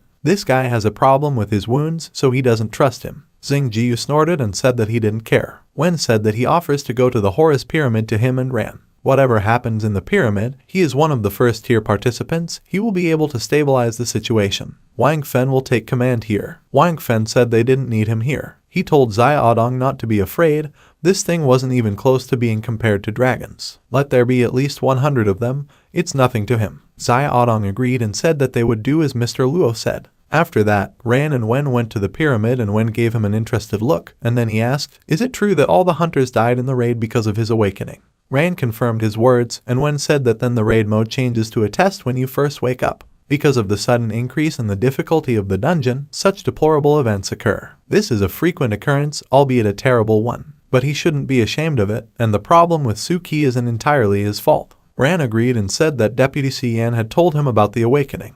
But he's not here out of guilt. He turned to Mr. Luo and said that he was in the first tier, so he was also an awakened one. When this happened to him, was it a similar situation? Wen asked in surprise, with him. After a short pause, he replied that he had gone on a raid as part of a young guild with other newcomers. Although the raid was low level, it brought quite a bit of rookie death. He called out to Ran and asked, when did he become an awakened one? Did any other changes occur to him? For example, the desire to kill, detachment, cruelty. In a word, doesn't he feel like he's suddenly become a different person? Ran replied that he thought so. Wen said that this is the fate of any awakened person, madness. At first, his vision of the world changes, and then, with increasing strength, negative emotions take over him, even the first echelon. He asked, has he ever been to the Sky Tower outside of challenge mode? Ran asked what kind of place it was. Wen replied that it was a grave for all losers. Suddenly, he noticed something and turned around, exclaiming that there was a horde of mobs. Apparently, after the update, the Sea of Oblivion has changed a lot. When he went through this raid, there was never such a large number of mobs. Rand took out the evolution sword and Wen told him to wait, let him display the power of the first echelon.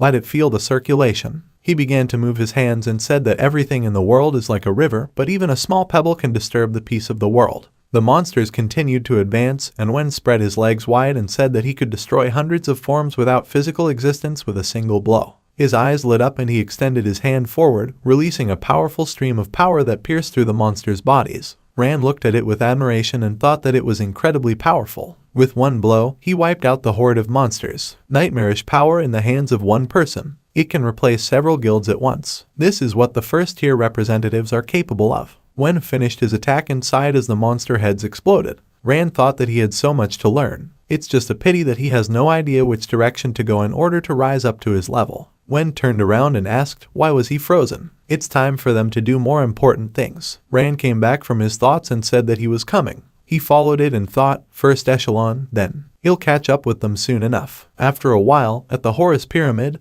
they reached the entrance and Wen said that here they were. There's nothing suspicious to be seen from the outside, but even so, they shouldn't relax. Rand agreed with him and wondered what was going on here. At this time, in the center of the pyramid was Suki, which was under the rule of Horus. She said something about common sense, logic, information, observation, inference, and analysis. Now she understood. With the help of tentacles, she rose above the ground and said that she understood the truth of this world. Rand saw it and said her name, but then he stopped and asked if it wasn't her anymore. Wen had told him not to make any hasty moves. She was under the influence of a monster. He looked at her condition and, remembering the battle with the monster, thought that he seemed to understand everything. That's why the trio contacted him personally right before sending it. The commander-in-chief told him that on this mission, he must ensure the safety of Songran and Suki. But if he suddenly finds the situation getting out of hand, then let him do everything in the public interest. He came back from his memories and saw Rand walking forward and told him to stop. This is the battle he will take on. Suki, no, that creature must be destroyed. Suki noticed Rand walking up to her and asked, isn't he Ren? She laughed and said that she knew he was coming to see her. She kept repeating his name, sticking out her tongue crazily,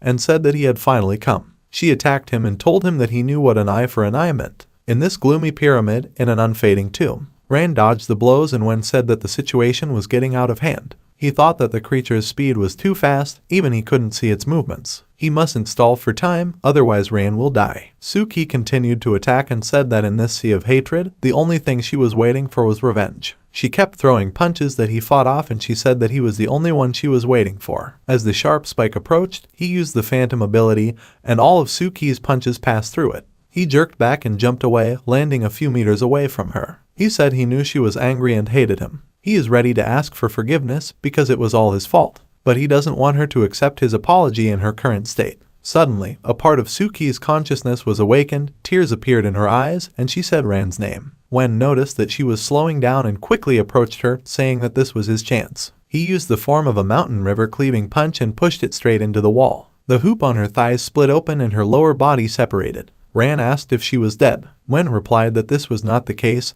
He was afraid that things were not as simple as they thought. The system reported that the first battle with Horus is over and the activation of the abnormal mode begins. Suki started to squirm and the voice coming out of her body laughed and said that human tenacity is able to surprise at the most inopportune moment. Even by multiplying her rage and hatred, weaklings will never escape the fate of weaklings. A haze started to come out of Suki's mouth, which took on her form, and Horus, who was using her body, said that it was better for him to personally take control of her hatred. Wen tensed and thought, how come? Even though the situation had long been out of control, he would never have been able to predict such a turn of events. Horus smiled madly and said with a laugh that he had never been to the world of the living, but now it seems to him that it is not so bad. Space began to warp, and he said that people's blind biases gave them strength, but if they channeled those beliefs, they could turn that into their biggest weakness. Let them fall to the very bottom of nightmares, become the food of nothingness. A magical dream. Space twisted and Wen thought, what just happened? Magic dream illusory. Horus attack.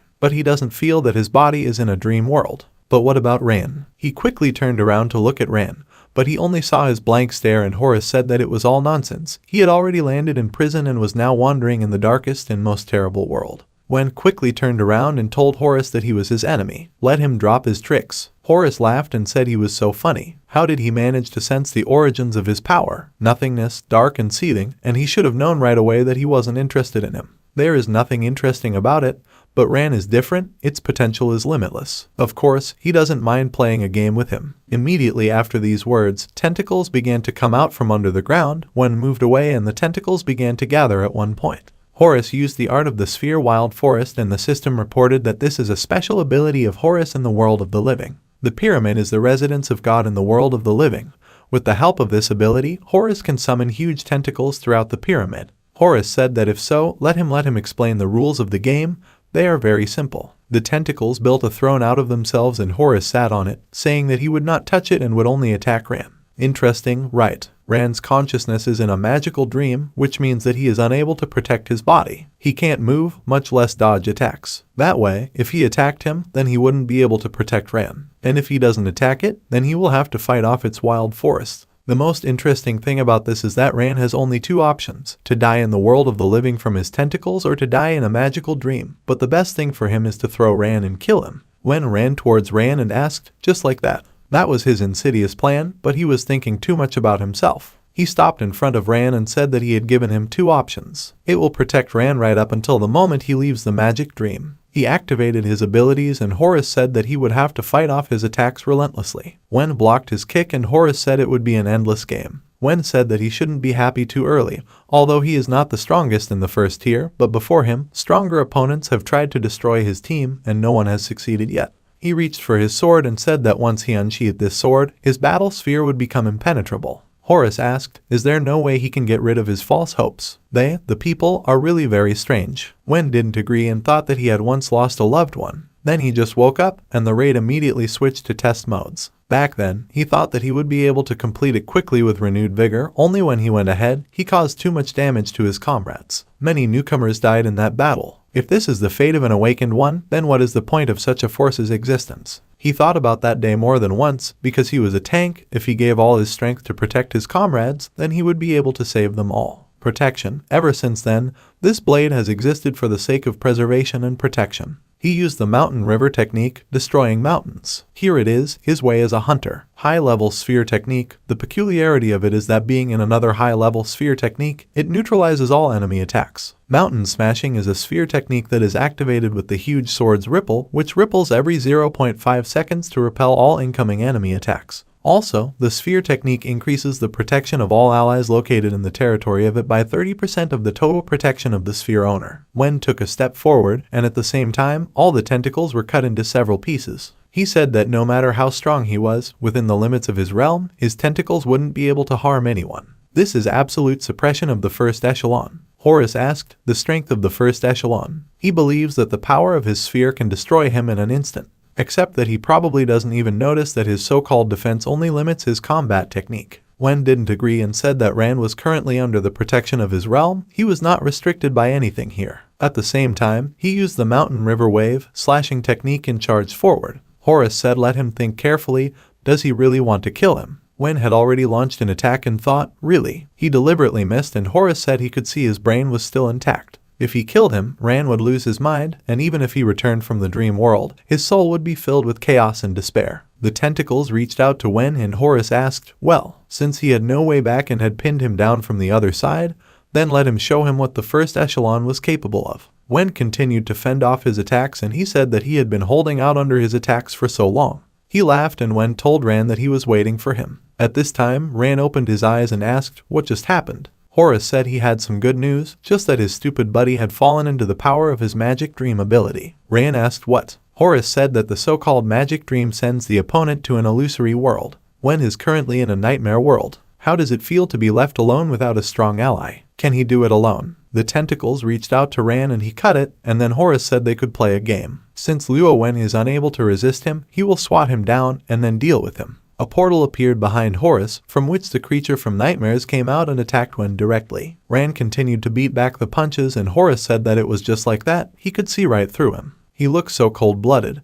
but in reality, he is too kind, so he is confident that he will take this blow on himself. Ran covered Wen with his body and Horus smiled and told him to die. Let it become the food of nothingness. But Ran used the phantom ability and all the tentacles passed through his body without causing any damage. Horus was very surprised by this and asked, did he dodge? The creature stopped in front of Wen and Ran activated the blood frenzy dance, severing all the tentacles. He looked at Horus and asked why he was stopping. He thought he wanted to kill Mr. Luo. He doesn't know what he found in his subconscious, but in a magical dream he is now. With that, he lashed out at Horace and he swung his arm in defense. Rand severed the tentacles and said that he is often underestimated and seen as a weakling, but he is sure that not all people are as devious creatures as he is. He is familiar with the Master's strength, and as a member of the first echelon, he has gone through quite a few raids. Even if it fell under his technique, it would either destroy him or wipe his magic dream to dust. He didn't kill the Master just because it was an illusion. He hadn't even thought about killing him. He changed the shape of the sword and put it to Horace's throat and asked what would happen if he killed him in his sleep.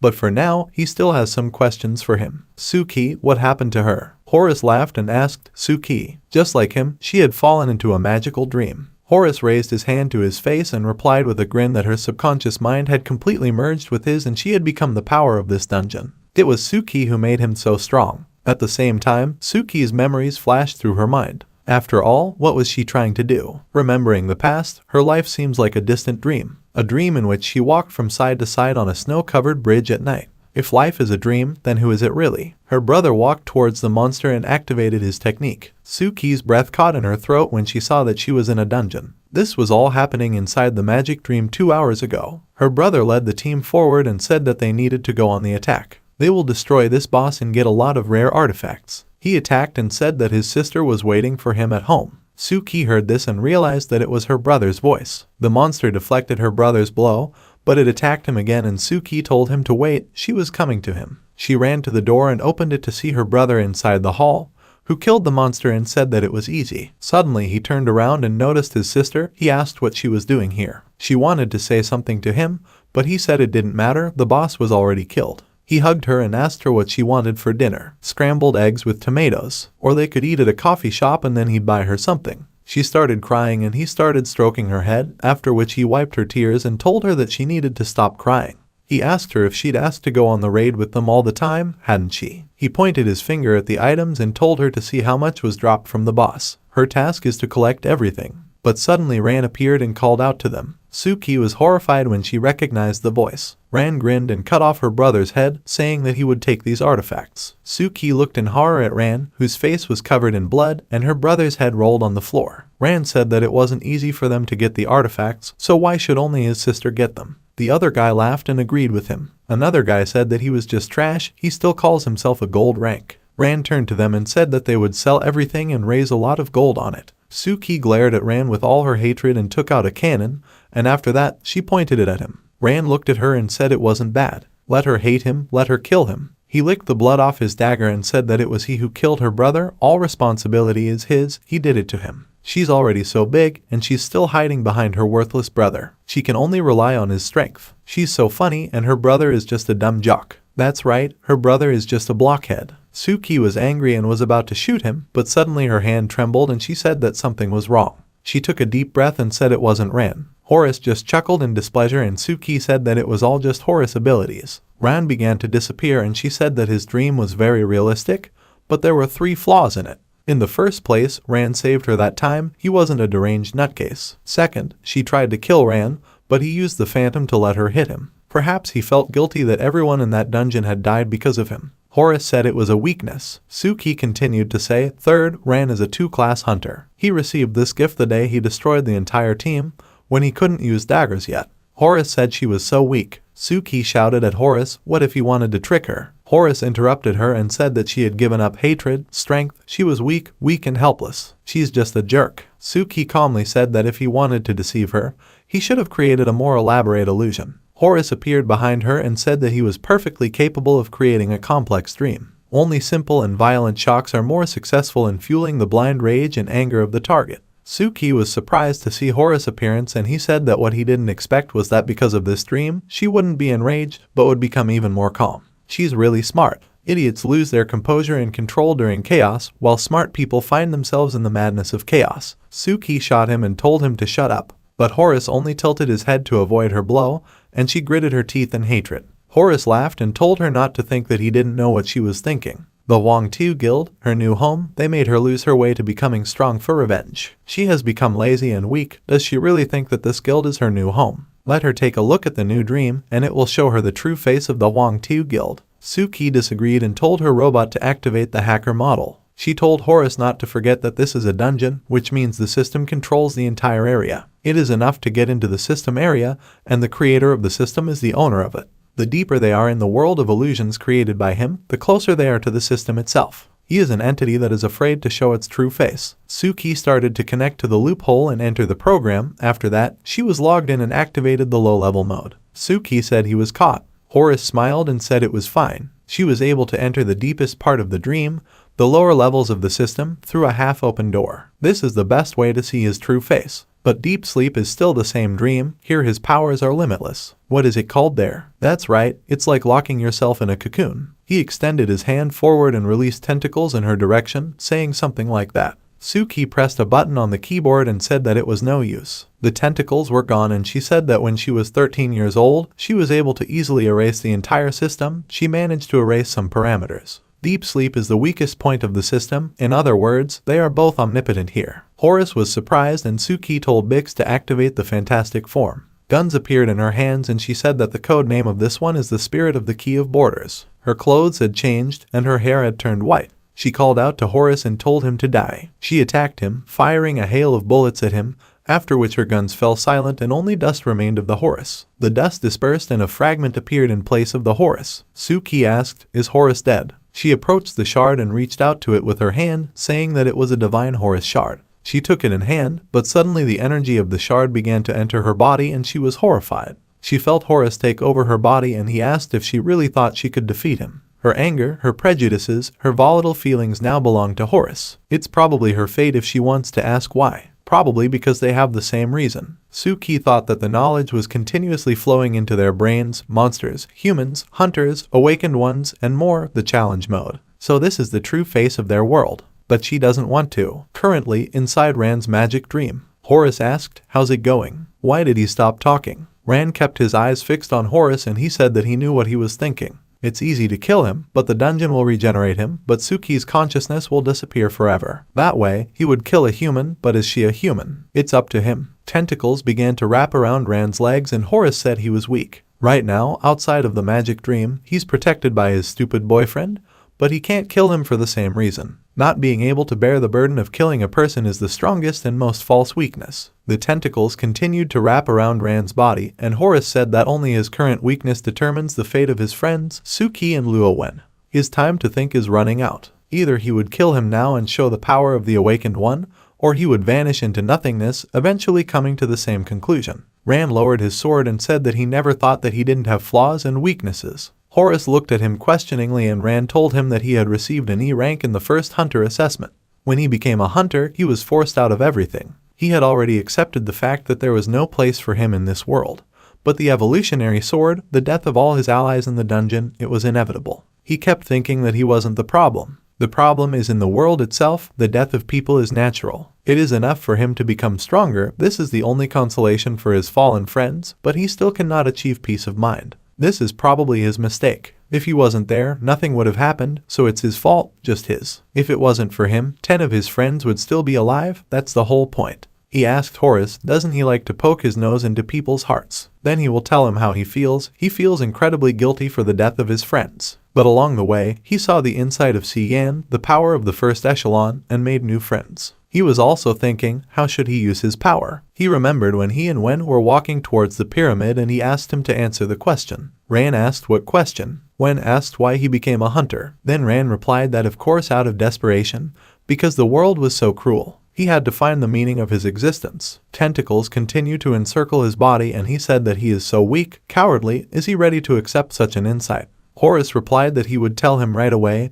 He wasn't ready. He finally realized that his powerlessness and weakness were in his genes, in his bones, blood, and muscles. His destiny is to be a weakling. Rand disagreed and said that he did not understand the feeling of losing loved ones and friends. He did not understand the meaning of a person's life. He can't answer that question. This question can only be answered by one more person in this room. He used the petrification ability to break the tentacles into fragments, and said that he had previously asked him if Suki was a human and it was up to him to decide. So he thinks she's a real person. His companions are long dead, and only she can answer his question. Horace said it was such a pity because nothingness expected so much from him. He stuck out his tongue and said he didn't care. A portal appeared behind him and Horace used Nightmare, a seed of resentment and hatred growing out of blind prejudice and difficulties. Rand thought, can he really be forgiven? Horace rushed to his side and said goodbye to him. But suddenly the portal started to fail and Horace asked if it didn't work. He abruptly held his head and told her to shut up. He started yelling at her to shut up. Horace fell to his knees and Suki appeared in his place. Called out to Rand and he thought it was her voice. He put his hand on her shoulder and asked, is that her? She needs to wake up, they're in a magical dream, they need to get out. Suki bowed her head and said that there was no turning back for her. She understood everything, being the creator and knowing the truth of all things, she can die. She put her hand on the floor, rearranging the system, and said that she understood everything, it wasn't his fault, it was up to her to apologize. Right after that, a system notification appeared that a change was taking place in the dungeon.